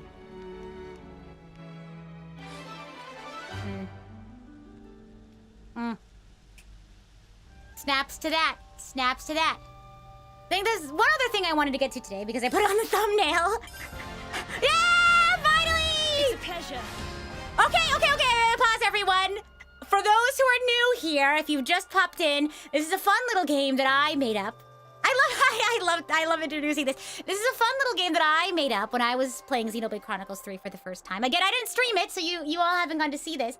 And I know the answer, so unfortunately I cannot play alongside you. But I am now your host of a game I like to call Guess the Class Inheritor. And for those who are new here, we just went through Juniper's story quest. And throughout the quest, there may or may not have been someone that you noticed who was a little bit more involved than anyone else. That's more of like a hint I give. Because the class inheritor is essentially the person in Ouroboros who is going to inherit Juniper's class, which is Stalker, right? Is that the attacker? The attacker class is called Stalker. This attacker class is called Stalker. So, of the 6 Ouroboros members, we have Noah, Mio, Lance, Senna, Tyon, Uni. Who's gonna be the one to inherit it? If you don't know, guess in the chat or maybe in your head if you'd like to play along. And in a little bit, I will click to see who gets it right. You forget who gets it? I'm pretty sure I remember who, but I'm not gonna say it, of course, because you all get to guess in today's guessing game. Guess who the class inheritor is? It's fun, I promise. Maybe I'm Delulu and I'm the only one who finds it fun. Okay, we have a guess for Uni. Okay, nice. Okay, another guess for Uni. Interesting. Yeah, okay. Meow. Ooh, okay, we have equal guesses for Uni and Meow. Can't wait for the one that is surprise. None of them. It's Riku. No. It's all only Ouroboros. I guess it's time to see in 3, 2, 1. It is Noah. I know this one was a little bit tough because I think we already had Noah inherit one of the classes, so it's not like everyone gets a class and then we start repeating. But Noah was kind of heading the conversation with Juniper about, the colony and growing and learning and being freed from the flame clock. So, yeah! I know, tough. A little bit might have thrown you off there. Cool. Let's go. We have some new names registered. Sometimes the default is just Noah. If you don't realize that there is a, main person talking to the person, chances are it's probably Noah. As the leader of the group, Carson says, it's in decline now, but this place still remains an important strategic position for Agnes.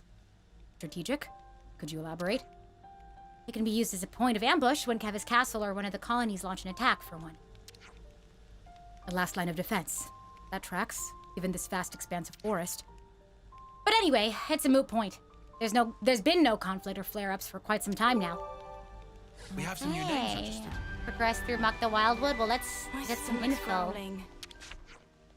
Rowland says, where would you even find... Where would you even find 50 glare aubergine? It's always tough this time of year. What can you do? Food for Tau. Not food for thought. Food for Tau. Do I talk to you still or what? Hey there. Have you been making the most of all the rope slides?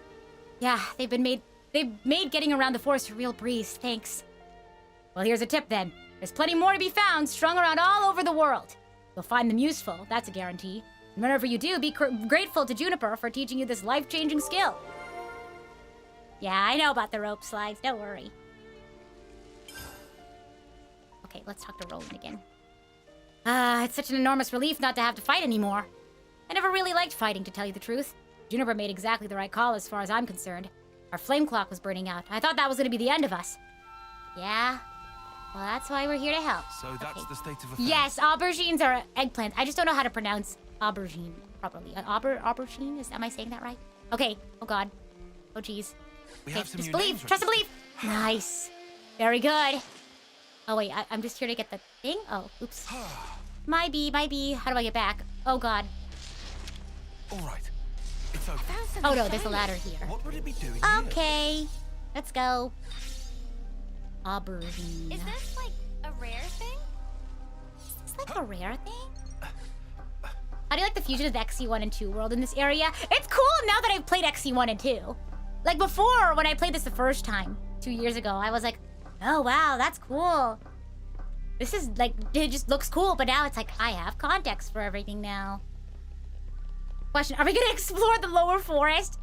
Maybe not on today's stream, we'll see. There's a specific point I want to get to today.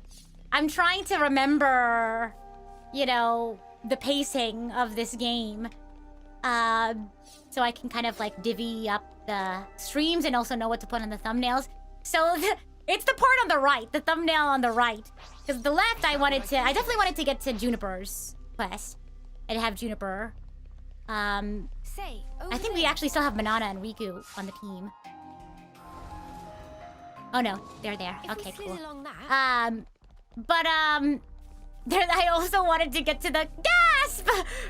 So, oh my god, see what I mean? I'm so tough. I'm so tough. I'm so bad at it. It's so tough. Gosh. Let's see here. Gasp. Woohoo! This gets the blood pumping, eh? That I want to make sure we don't accidentally run over time. For the premiere. I mean, I could always end like a little earlier, like 15-30 minutes before the premiere, so we can get some snacks and yeah. Gasp! You know, if you know, you know. Whoa! Uh-oh, that's another low battery, oopsie. You know, I could probably plug this in. But I don't want it to accidentally, like, connect to my computer instead. It's fine. Careful, here it comes. It's okay. We'll wait until it dies and then I'll swap out with my Joy-Cons. Standard quest. Standard quest! Mysterious Raider. Thanks for the raid, Mysterious Raider. Oh gosh. Oh, I can topple. Lower the volume. It's loud. Ah! Nice. Good job. Who has the art that dazes right now? I swapped everyone's classes around, so I honestly can't tell. Gosh.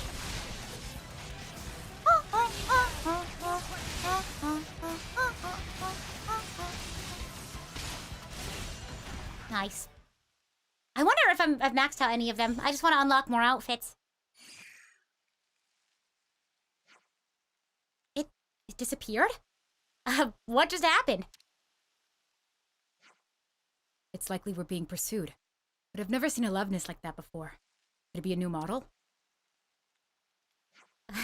How ominous is that everyone at the same time turns to face Tyon? I don't think it will get very far just theorizing about it. Let's hurry on ahead. Fair enough. But we should stay on our toes until we leave the woodland at least. Okay. Good to know. Good to think about. Well, that was simple. Let's go. Let's progress through Maktha Wildwood. And into the fire. Kevez and Agnes are both fully mobilized. We'll have to pick them off one at a time. Okay, we don't need that either. Either channel.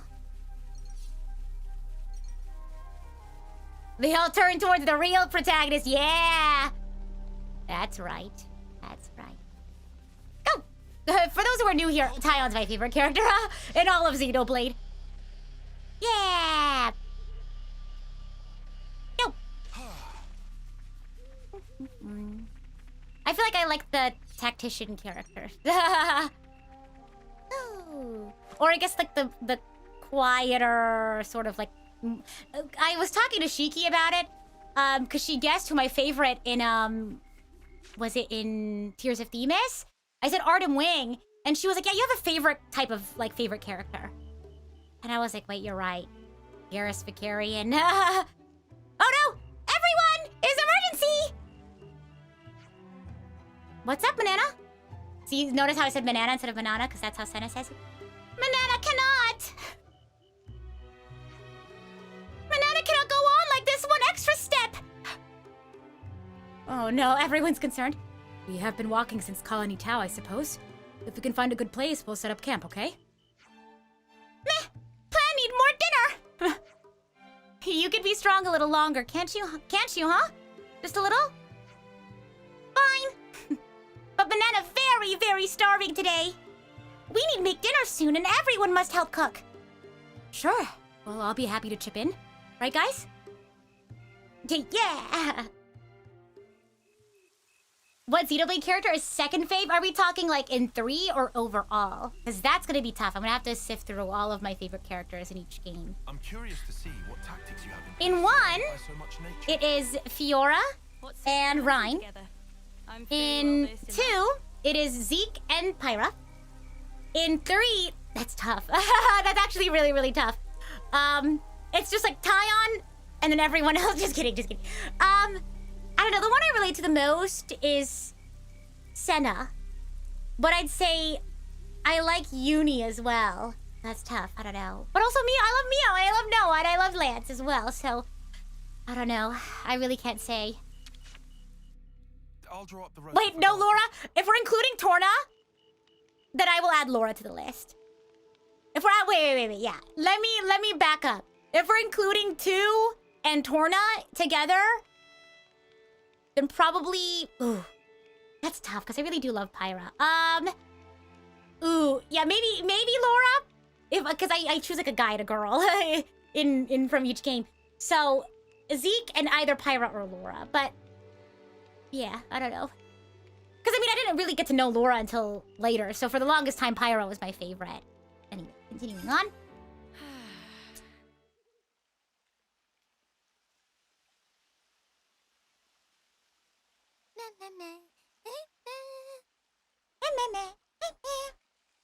Yes! Food is entirely missing! Banana not even get single fill of stomach yet. I just saw you stuffing your cheeks. The rations should have been divided equally. And now we're gonna have a philosophical conversation about this scene, right? Grumbly. Not much we can do, though. Not now. There. Banana, look, we've still got a ways to go. So you're gonna have to get used to rationing stuff Aw, out. she's just like me, though. Real. Aw.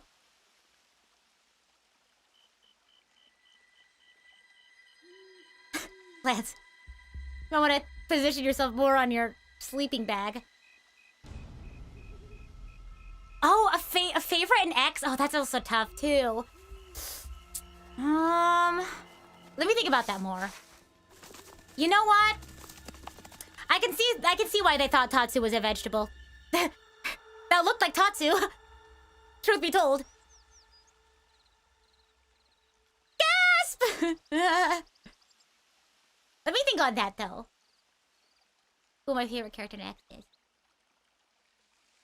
Gasp! Completely gone. Oh. What's up? What's wrong? What did you say was gone? I think I love how she's unserious yelling this about whole food. situation is. No way. For real? Oh, gosh. Friends sure did not just put elsewhere and forget. Nuh-uh. I'm positive it was right here. Indeed. I checked it myself before I turned in. Don't tell me someone scoffed the whole lot. Ah, no way. He ate the whole lot. Banana, we're looking Banana at will you. leave no plate unpolished. Oh my god. That's Oh. awful. False accusation. False accusation. That's why I included this in the thumbnail. We get it. Just chill out already. Oh my Banana gosh. refused become frosty. This now matter of Aw. honor and dignity. For Like, why starters, is Lance I taking know the brunt Banana's of it? feeling a bit peckish, Oh my but gosh. she can't have eaten up the lot. So who then? Rumbly tumbly. Indeed. Riku practiced ancient Noppon art of restraint. Hey, check it. Banana do not. A feather? But what kind? I found tracks. Here. Nobody's blaming you here. These footprints. I think they're Turkin. Mystery solved then. A Turkin feather. So they raided our supplies. Lands can stop apology. Honor and dignity of Manana left in tatters from vile Come on. There's a please, video that line up isolates already. this argument audio. All Highly accusations recommend. aside. Oh my gosh. We're really strapped for food. Guess we'll have to go foraging. I concur. is not foregone. Manana Luckily, this area is pretty bountiful all in all, so we might not be too hard pressed. Well, better get to it. Catching strays like that. I know. Anyway, Oh that my clearly gosh. too much eat. Manana. No, is we're bottomless not pit.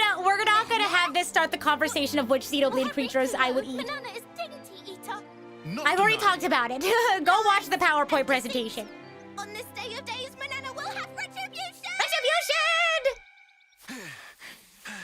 Hey, it's Aurora Borealis, yeah! Oh my gosh. It's our guy. Looks like we've got ourselves a runner. This situation is really funny because I thought like a robot was like actively chasing him and we were like looking at, I was like, this isn't really a high speed. This isn't really the high speed chase you would expect in a situation like this. It's just, I can imagine, you know those like segways that like mall cops roll on? I could like imagine, that's what I'm like imagining here, which I don't think is the case. And welcome in, MB! Oh my gosh, I already sort of did this earlier. But reminder to check out Perfect Arrange Works, because I'm covering Melody's arrangement of Carrying the Weight of Life from Perfect Arrange Works after this stream. Woo-hoo-hoo. Okay, continuing on. Slipped out from the castle. Is this okay? He could get in touch with Ouroboros. Aurora Borealis. Previous Aurora arrangements? Borealis. Not to worry. If he does make contact, they'll come. Really? Ouroboros are simply like that. That's just how they are. Well, if you say so, we can probably take your word. Right, O? Righto! Sorry. We probably can. take his Righto, word. righto. Welcome in, I'm playing Xenoblade Chronicles 3. You just popped in. Like, you know what I mean though, right? It looks... it's such a funny situation. Oh, and welcome into the Raiders! Oh my goodness, welcome in! Oh, I'm so happy. I'm so happy whenever we get Raiders for the Xenoblade Chronicles streams because I get to spread the good word of Xenoblade Chronicles in general, honestly, not just the third one, to so many more people, but welcome in! If you're new here, I'm the idol to give you the wings to fly, Cyber Angel Rita Kamishiro of Lucid Multimedia at your service. And today, we are continuing the story of Xenoblade Chronicles 3. If you're not familiar with the game, no worries. If you don't mind spoilers, I can get you all caught up to speed here real quickly. And as we kind of go into new cutscenes, I'll be sure to get you all caught up as well. And then, of course, if you have any questions, you can ask them in the chat. There's not just only me being a Xenoblade fan who can answer your questions, but I'm sure someone in chat can answer your questions as well. Before I get into the recap, though, for the Raiders, I just wanted to give a friendly reminder that in about an hour, or maybe less, I don't know how long we'll keep playing today, but in an hour I have a premiere for a song cover. The song is from this game I'm playing right now. It's called Carrying the Weight of Life, but it is a vocal version written by Melody, part of Resident Union. I keep saying Resident on accident. Resonant, you know what I mean? It's kind of, you can kind of see how it's easy to mess that up. Resonant Union, on the Resonant Union channel. You can check out Perfect Arrange Works. It's a Xeno series fan album, and this song is one of those. Perfect Arrange Works, episode 3. So you can check out the full album. You can check out the song itself on Melody's channel, and then in an hour, you can check out my cover on my channel. So again, huge shout out to Melody for letting me cover it, and I hope to see you there. Now, to the recap. For those who are totally new to Xenoblade Chronicles 3, if you don't want any spoilers, I highly recommend maybe you join VOD Gang. Maybe you can join us later, watch the VOD. But if you don't care, watch now. Maybe you can check out the rest of the playlist if you really want to see the rest of the story, which I highly recommend. This is such a good game. And I think I have a couple more tangents I might get into as the cutscenes go on. So you can kind of see what this game means to me and to a lot of people. So hopefully you'll stick around for a bit if you don't mind the spoilers. But in the world of Xenoblade Chronicles 3, the world of Ionios, that's what it's called, there are two nations, Kevez and Agnes, that are locked in battle. They fight to live and live to fight. The life energy of one nation actually feeds the other nation. You know, energy feeds the flame clocks of the other nation. Some sort of like JRPG magic, right? But the 6 friends here, they're called Ouroboros. It's 3 people from Kevez and 3 people from Agnes, were suddenly forced to work together when they were, I guess, they became privy to the reality of the world. And that group called Moebius is actually behind how the world is, right? They sort of run things behind the scenes, and they realize that this isn't how the world needs to be. We don't need to fight to live to fight. We've been sort of forced into this system that Moebius has created and upkept. But now that they have the ability to exist outside of the system, they are trying to find answers at a place called Sword March. So that's that's sort of the bigger picture right now of the stories. They're on their way to Sword March to find answers. And on the way to Sword March, they're passing through a place called Maktha Wildwood. That's where they are right now. And they run into quite the predicament. It's a little bit of a silly setup to the situation. They had a little bit of a comedic introduction to this situation in that there are missing materials. They are having their food supply be stolen by some mysterious entities. So they're trying to figure that out. I think they're going to be collecting food in just a moment. But I think there's a couple of, if I remember correctly, there's some nice conversations we're going to get to, deeper conversations. We might have to explain a little bit more of the story. My controller might die. Might have to switch over to Joy-Cons at some point. Should I do that now? Yeah, we should do that now. 1 second. 1 second. I'm going to do it now so we don't interrupt the cutscene. Bada bing, bada boom. There we go. There we go. But yeah, let's get into it. Of course, if you have any questions, let me know. I'm happy to answer them. Let's keep going. Noah says, sorry, they're not all voiced, so I'm gonna have to read them for you guys. Noah says, since we're already out here gathering food. Oh, we could die. Okay, we can do something. I accidentally have it on auto. How do I do minus?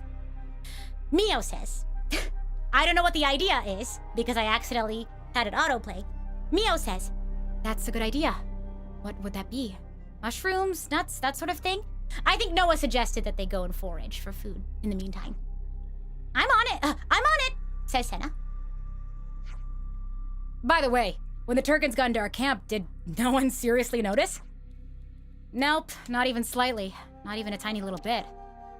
Riku was busy sawing logs all last night.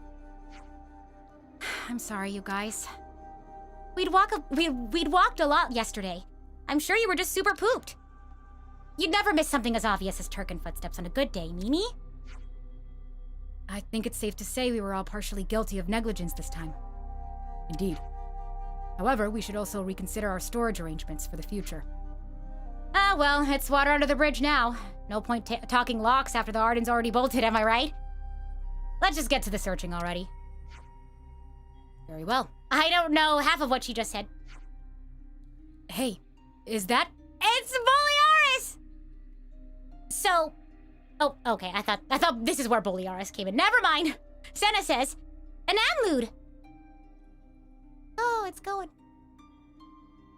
Again, I've played this once before, but sometimes the timeline gets mixed up. Lance says, it's hard to fill up on mushrooms alone. I say we hunt us some meat as well. Woohoo! I love me some hunter-gathering. You're real for that? Oh my gosh. Stolen provisions. Okay. We'll probably wrap up after the whole conversation with Boliaris. I think that's a good stopping point. I think that's like the next thing I remember. So we can stop after that. So we don't, miss the premiere. Okay, so we gotta attack the Amlude. Let's lower this. But if I remember correctly, I think during the Stolen Provisions quest, there's also another really nice cutscene. So hopefully we can have time to talk about that. I don't know how long it'll take to forage. But since I'm like over-leveled, since this is a new game plus, surely it won't take that long. Now that I also know there's a lower Maktha Wildwood, we can go there. But yeah, I think they have like the cutscene I'm thinking of, and then Boliaris comes in. So we'll try to get there.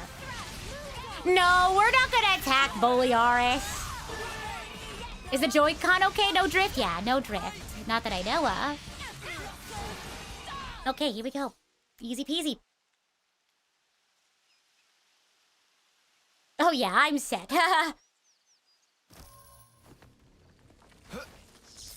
No, his power frame. People from Keves have to wear, for those who don't know, they have to wear power frames to supplement their strength. Unlike folks from Agnes. Much relief.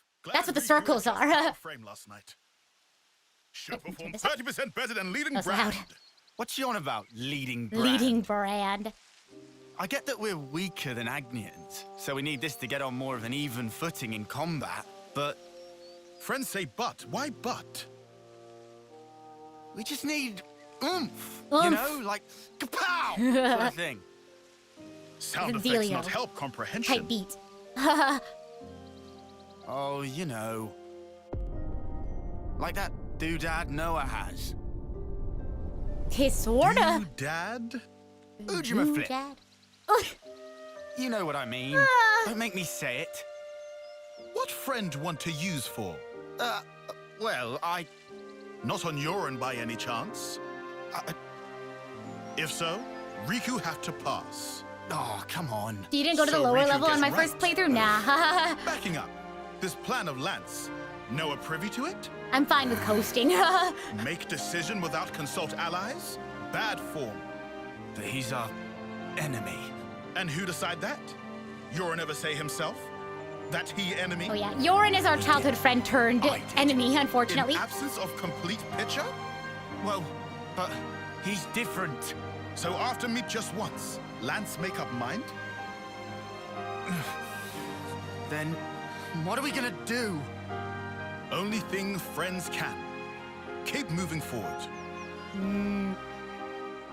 How's that gonna solve anything? Should never have asked. Also, doodad, not that kind of thing. That's, again, Lance's sort of, like, big struggle that he has, is that he has trouble letting go of we still need a whole bunch more food his grief towards Yoran. To give context, the three from Keves, Lance, Uni, which is the lady with the feathers on her head, and Noah, the guy with the red jacket. They grew up with Yoran, and they thought Yoran had passed away. And specifically, Yoran had sacrificed himself to save Lance.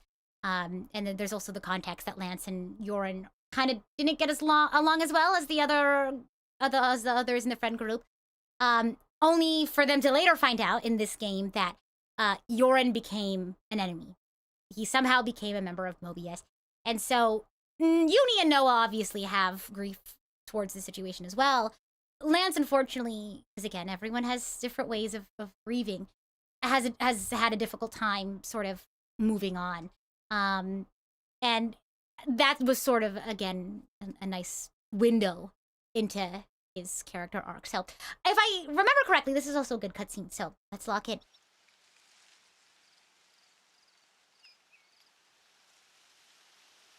Hey, look!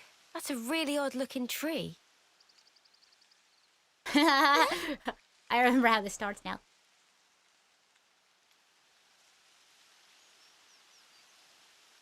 And I'll talk about it after. Well, I'll let you guys sink in the cutscene. Oh, wondrous day! Cannot believe ice. It's fruit of legend. The music. Fig. Bright fig? What's a bright fig when it's at home? Let me guess. They're stupidly delish. Oh, guaranteed! Deliciousness is such that friends will be picking up jaws from ground for weeks. Uh-oh. Uh-oh. What's up? No. Are they rotten or something? Tragedy strike. No. He's not ripe for plucking yet, No. let alone eating. If eat now, bitter flavour cause agonizing death. Huh? I don't know. They look tasty enough to me. Bright fig not good for eating even after full yellow. Aww. Still have to wait another year before able to enjoy. That's too long. Man, so much for that. Never mind. You can always come back next year. It's legendary, right? You wouldn't want to miss out. Guess we'll have to. But, Mio, a year from now? Even if I might not get to do it, you guys can still have a taste. Why wouldn't you... Whoa. Love, you gotta stop being so detached about it. You'll just get everyone feeling guilty. Oh, sorry.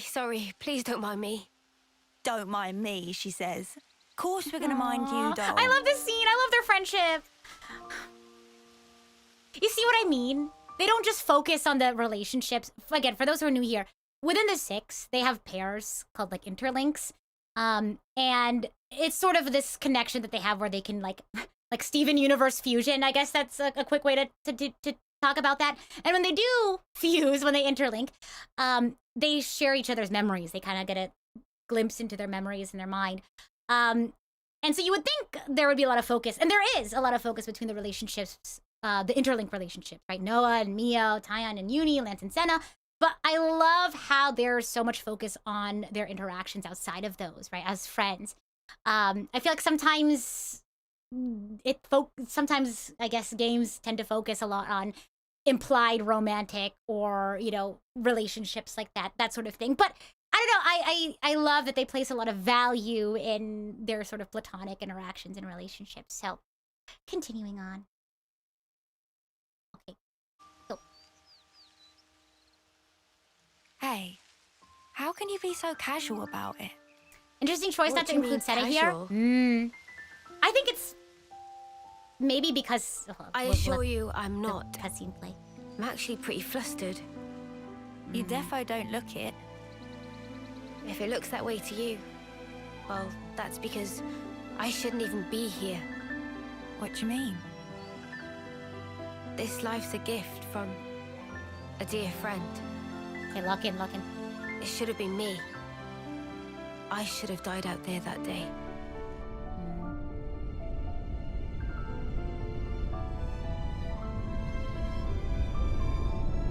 You'll find out more about that later. So you just gotta keep watching the game. I'm just living on her time. Maybe that's why.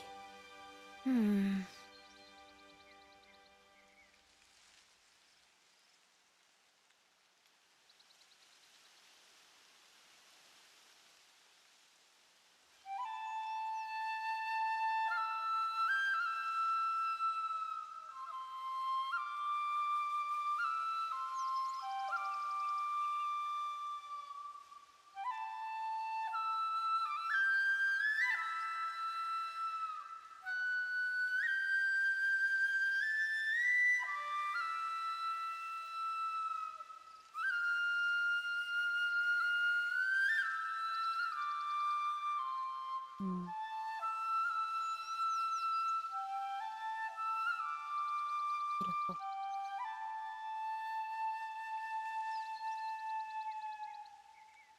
Somehow, that reminds me of us. I know. When we're interlinked, I can see a glimpse. Inferno, destruction, land screaming. So this is Noah's memory she's talking about, yeah. What if, bear with me, that friend of yours, she showed up like Yoren? As an enemy? Real? As an enemy. I suppose I'd want to know same as Lance. Simply why? Gotcha. I figured. I know, the music is so good. Why is it that you gave your life for mine? Why? You could have lived longer yourself, Miyabi. Why did you do it? So her name was Miyabi? Sorry. Guess it's a sensitive subject. It's funny. I thought I had it all locked down. Oh! Oh! The tissue! Banana! Oh, doesn't the music just make you want to cry? Whatever a reason, I'd accept it. The facts. Whatever the truth may be. And that's it. No looking back. While my de facto partner's running full steam ahead. I mean, I can't very well go backwards, can I now? Your partners now, eh? I suppose you are at that. I wonder, how does he see things? I swear, like a situation, like a cutscene will be sad, and then like the music will just like take me over to the edge and I'll just start crying. Like, you know what I mean? So let's take a pause. Well, I do this for the more sort of like, I don't want to say meaningful, some of my more favorite cutscenes, that being one of them. That's why I kind of could remember that it was going to happen. So, a lot to take in, right? I feel like, let me see if we can start from the beginning. First of all, we'll talk about how, I don't know, there's just so much to this cutscene that I really like that I want to kind of like unpack. And I'm trying to figure out, how did I start the other tangent? I did this chronologically, I think.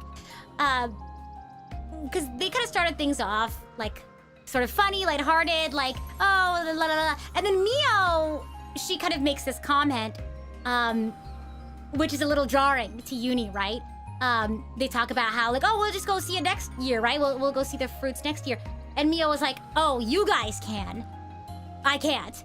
And she just says that like very casually, and Uni's like, whoa, you can't just do that. Like, you can't just, you know, say things super casually like that. And I see why like Mio would. And she kind of talks about it later on in the cutscene. Like, she thought she had it all locked down, right? This is the kind of what she does, I guess, on a day-to-day basis to like be fine, right? On a day-to-day basis, her coping mechanism, right? And sure, like on a day-to-day basis, yeah, like you don't want grief. You don't want your grief to keep you from, whatchamacallit, living your life, right? There's a lot of games that we played on this channel about, you know, everyone grieves on their own timeline, right? But not letting grief sort of take over your life where it's the only thing that you can think of or worry about. So, you know, obviously there are things she has to do in order to be able to, you know, be strong and move on and be okay, right, in the day-to-day. But I feel like Mio sort of talks very casually about her time to the point where, like, I feel like her indifference is just avoiding the feeling. You know what I mean? Like, I think this sort of way that she copes with her impending death is becoming unhealthy, if that makes sense. Like, she's sort of, you know, telling her friends, it's fine, it's okay, I'm okay, don't worry about it. And even though it's eating away at her slowly, right? So Uni is like, hey, whoa, you can't do that. Like, that's not okay, right? We're worried about you, you know, all that. And I feel like this kind of, I talked about this earlier about Mio's sort of, her being tired of her friends sacrificing for her, right? In whatever way, whether it's inconveniencing themselves for her or like having to be burdened, quote unquote, right? because they have to keep Mio in mind, right? But it's like, that's what friendship is all about, right? Again, we talked about this in the last Xenoblade stream, I think. You know, there's a price to friendship, there's a price to community, there's a price to being in a society, and, you know, you pay that price for convenience, right? For friendship, things like that. And to kind of peel back the layers a bit and see why Mio feels so strongly about, you know, being a burden to her friends, or her friends sacrificing for her. It all sort of stems from what she talks about with Uni. And again, that's what I love about this game, or games like Xenoblade, right? Is that so much of their behavior and how they see the world is very much informed by their grief, by their trauma, and things that has existed in their past, right? And that, you know, their character arc is very much like, I don't know, being able to overcome that, like recognize it and overcome that. And what's also really interesting too is that they parallel a lot of like what the characters are going through to like villains or to somebody else, right? And it's really interesting to see that, because I don't know, it's like you can see how grief can go whatever direction, right? If you don't heal from your grief, it can turn you into someone like a not good person, right? Or you can, you know, heal from your grief and grow and, you know, move on and things like that. So it's really interesting, especially because I think at some point Uni was like, you know, what would you, something about comparing their situation with Yorin, right? Lance, Uni, or I guess Lance specifically, with Mio and her experience with Miyabi. Anyway, tangent to the tangent.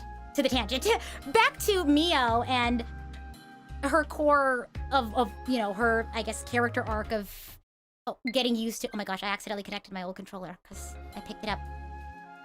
Why there's this sort of like recurring behavior of hers of not wanting to burden her friends, or whenever her friends try to make plans that are more, you know, thoughtful to Mio's time, right? Because everyone knows that she's low on time, short on time. And so they're making sort of riskier decisions for her sake, and she doesn't like that, right?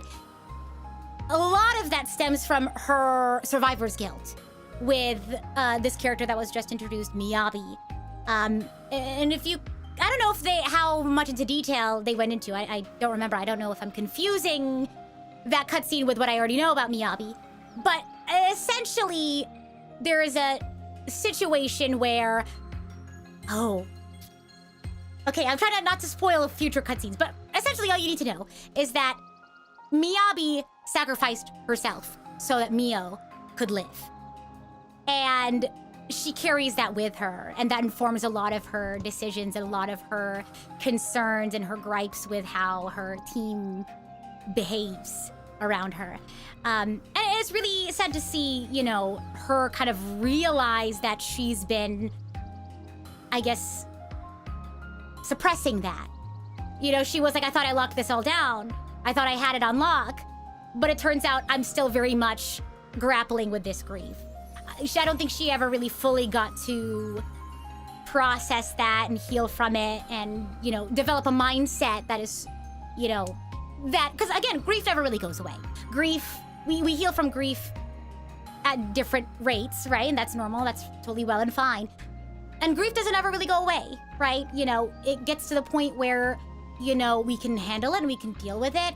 And so we can move on, right? But, you know, the memory is still there, right? And that's not necessarily a bad thing, but I don't know. It's like you can get to a point where you still live with that memory, you still live with that grief, but it's manageable. But I think instead of getting to that point, Mio just has been keeping it suppressed, keeping it unlocked. So yeah, so now we've kind of see the deeper layer of why she's been acting that way. And I like how they do that for a lot of the characters. I love it when, you know, they don't just throw characters' actions in for whatever. It's very much like, I don't know, very much mirrors real life, right? We are products of our experiences, right? And you know, we make decisions, we perceive the world based off of what we've experienced before and, you know, what... I don't know, so it's really interesting to see them explain so much of, you know, why they do the things that they do and see how that informs not only their own, like, behaviors and actions and thoughts, but also their relationships with one another, right? Because we see a lot of, like, clashing. And we'll actually see that... I don't know if we'll get to that cutscene today with more characters, but anyway. I'm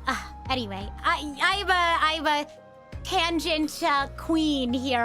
Call me Yapper 3000. I'm a machine when it comes to yapping, but I don't know, what do you guys think? Maybe you're a new Xenoblade fan, you're old Xenoblade fan. Maybe you just discovered Xenoblade today. Sarah, welcome in! Oh my gosh! For those who just raided, first of all, welcome in everyone. I'm the idol to give you the wings to fly, Cyber Angel, Kamishiro, at your service. Today we're playing Xenoblade Chronicles 3. We're gonna be wrapping up in about 30 minutes, so I think we have one more cutscene, maybe, we're gonna get to. I'm not sure. So I'll give you all a quick recap. I just want to say, we just finished a really good cutscene. So if you don't mind spoilers, I highly recommend you go back, watch the VOD, and check it out. Because we just, I don't know, I say we wrapped up a really nice conversation, but it was mostly me yapping at you all and talking about why I love this cutscene. Oh gosh, yeah, thank you! I'm excited that you're excited for the cover. Is this a stopping? We could stop here. I have been yapping a lot, and we can get to the cutscenes next time. We'll give you all half an hour to... that's good, you know. You all can get some time to rest and relax before the cover. I can get food, yeah, and I can rest my brain after yapping. And you can see just how much this game makes me think. And it's fun being able to go back and play it again a second time. Yeah, no Borealis, no Aurora Borealis this time around. We'll go ahead and call it here. I think we have a lot of good moments in this stream for you all to think about. But yeah, I don't think I finished my thoughts on that cutscene before we had the raid. No worries, by the way. I'll finish sort of my thoughts and then we can give a quick recap of the game to the raiders. Where was I? We talked about Mio and her feeling guilty about Miyabi. And what did they talk about afterwards? Gosh. Oh, Uni brought up the parallel between Yorin and Lance and Miyabi and Mio. So, for those who just popped in, Mio, the girl in the white hair, with the short white hair, and the cat ears, she just revealed to her friend Uni, the girl with the brunette hair, that her sort of grief that's been eating at her is her friend Miyabi sacrificed herself so that Mio could live on, and that's something she's been carrying with her. And something similar happened to Uni's friend, Lance, the robot-looking guy, on the right there. He's gray, so as you can see. He had a similar experience with Yorin, his friend who died, unfortunately, sacrificed himself for Lance. But in Lance's situation, Yorin had showed up out of nowhere and is a villain now. And so, you know, Uni asks, what would you do if Miyabi showed up the same way that Yorin did? And she was like, I think I'd be the same way. And I don't know, like, I'd be the same way. I want to know why. Like, why did you turn evil or something like that? But I don't know, I really like a lot of the sort of like mirroring of situations that they kind of do between characters or between protagonists and antagonists. But yeah, I don't know. I'm glad at the end of this cutscene, though, that she was kind of able to move on. I don't want to say move on entirely, but there's a sort of like her getting this weight off of her chest, right? She's far from done with her journey of overcoming this guilt that she has about, you know, being a quote-unquote burden to her friends or her friends sacrificing themselves for her. But at least now she was, you know, able to you know, get this off of her chest and talk to Uni about it, but also, like, she's able to move forward and look towards the future, you know, instead of being stuck in the past. She recognizes that, like, Noah is her sort of new partner, right? And she's looking forward, I guess, to that. She's sort of looking forward and starting to accept things that had happened to her. So, yeah, again, definitely not moving on yet, but she's started that process. She's opened up to the idea now, which is nice. There's still a lot of, like, developments left in this game, in this chapter, actually. So please look forward to more Xenoblade next week. I'd love to chat with you all about it some more. Boliars will have to limp through the forest until we see him next stream, yes. Parallel of Yorin if Miyabi went evil, question mark? Mio is definitely not moving on yet. There's cracks in her insecurities, so healing has started. Yep, exactly. That conversation with Uni kicked it off indefinitely. Yeah, and I'm glad that, like, Uni called it out. You know what I mean? It's not an easy thing to do, right? It's sometimes we worry, right? We see our friends being troubled by something, and a lot of the times I feel like we worry about, oh, am I gonna say the right thing?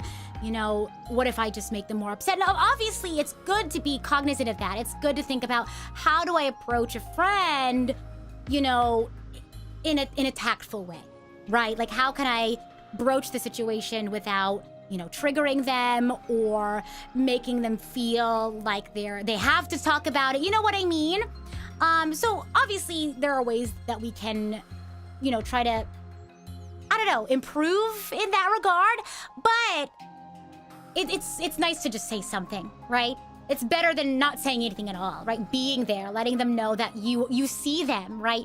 You recognize when they're not okay. You see sort of, like, I don't know, helping them feel seen and that you actually, you know, care about them. So showing up and you know, being able to notice and try to, I don't know. I feel like it shows someone that you care, right? And so the fact that Uni was able to be like, hey, what you said was not okay, or like, why, you know, you can't just do that. Obviously there's something wrong. And again, it's difficult to do. Yeah. And I don't think anyone's like a bad friend or a good friend, you know, if you do this or do that, right? But again, that's what I love about Xenoblade. It really talks about how, like, being human isn't perfect, and in order to, you know, live together, in order to be friends, you know, have romantic relationships, having work relationships, having, you know, good family relationships, we work through those sorts of misunderstandings. We work through all those gaps in understanding.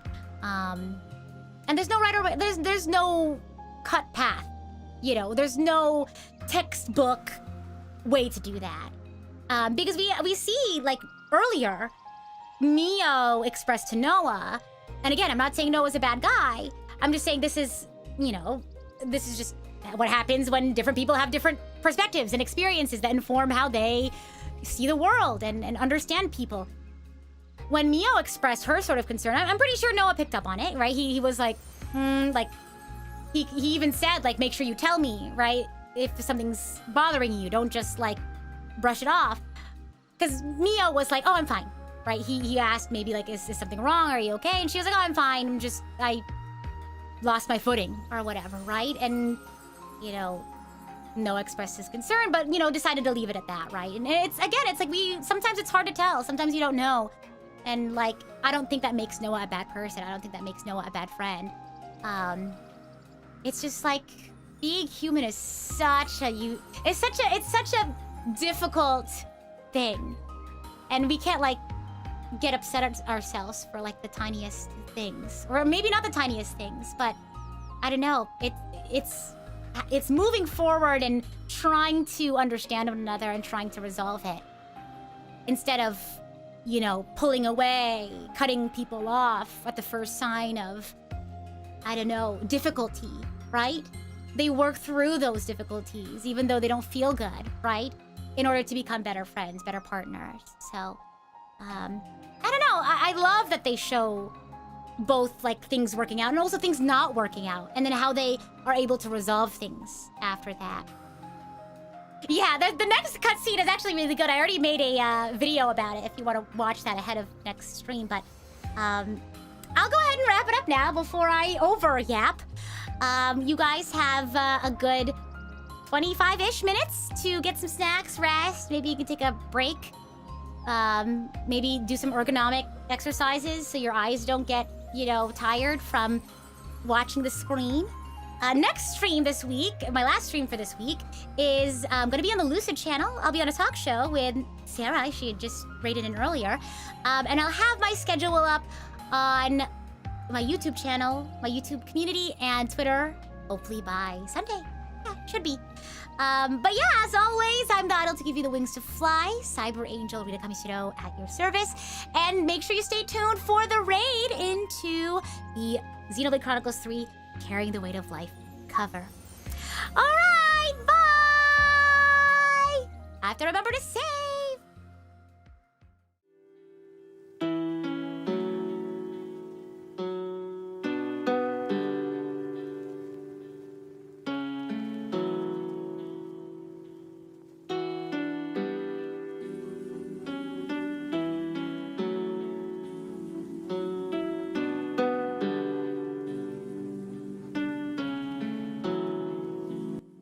You already know where we're gonna be going for the raid, at least on the YouTube side. I don't think I can raid into non-Twitch streams, so maybe we can find a Twitch stream to raid into. Let's see, where's my Carrying the Weight of Life? Here it is. Thank you to Mana-chan for taking care of uploading this for me, and taking care of all the process and stuff for putting this cover together. Goodness, huge weight off my shoulders. Cool. All right. I'll see you there. I'll be there, lurking, or not lurking. Who knows? Wait, Mako's doing a just chatting. I haven't rated her in a long time, so we're gonna go there. Tell her I said hi, and that I'm playing Xenoblade and all that good stuff, and that I love her. Okay,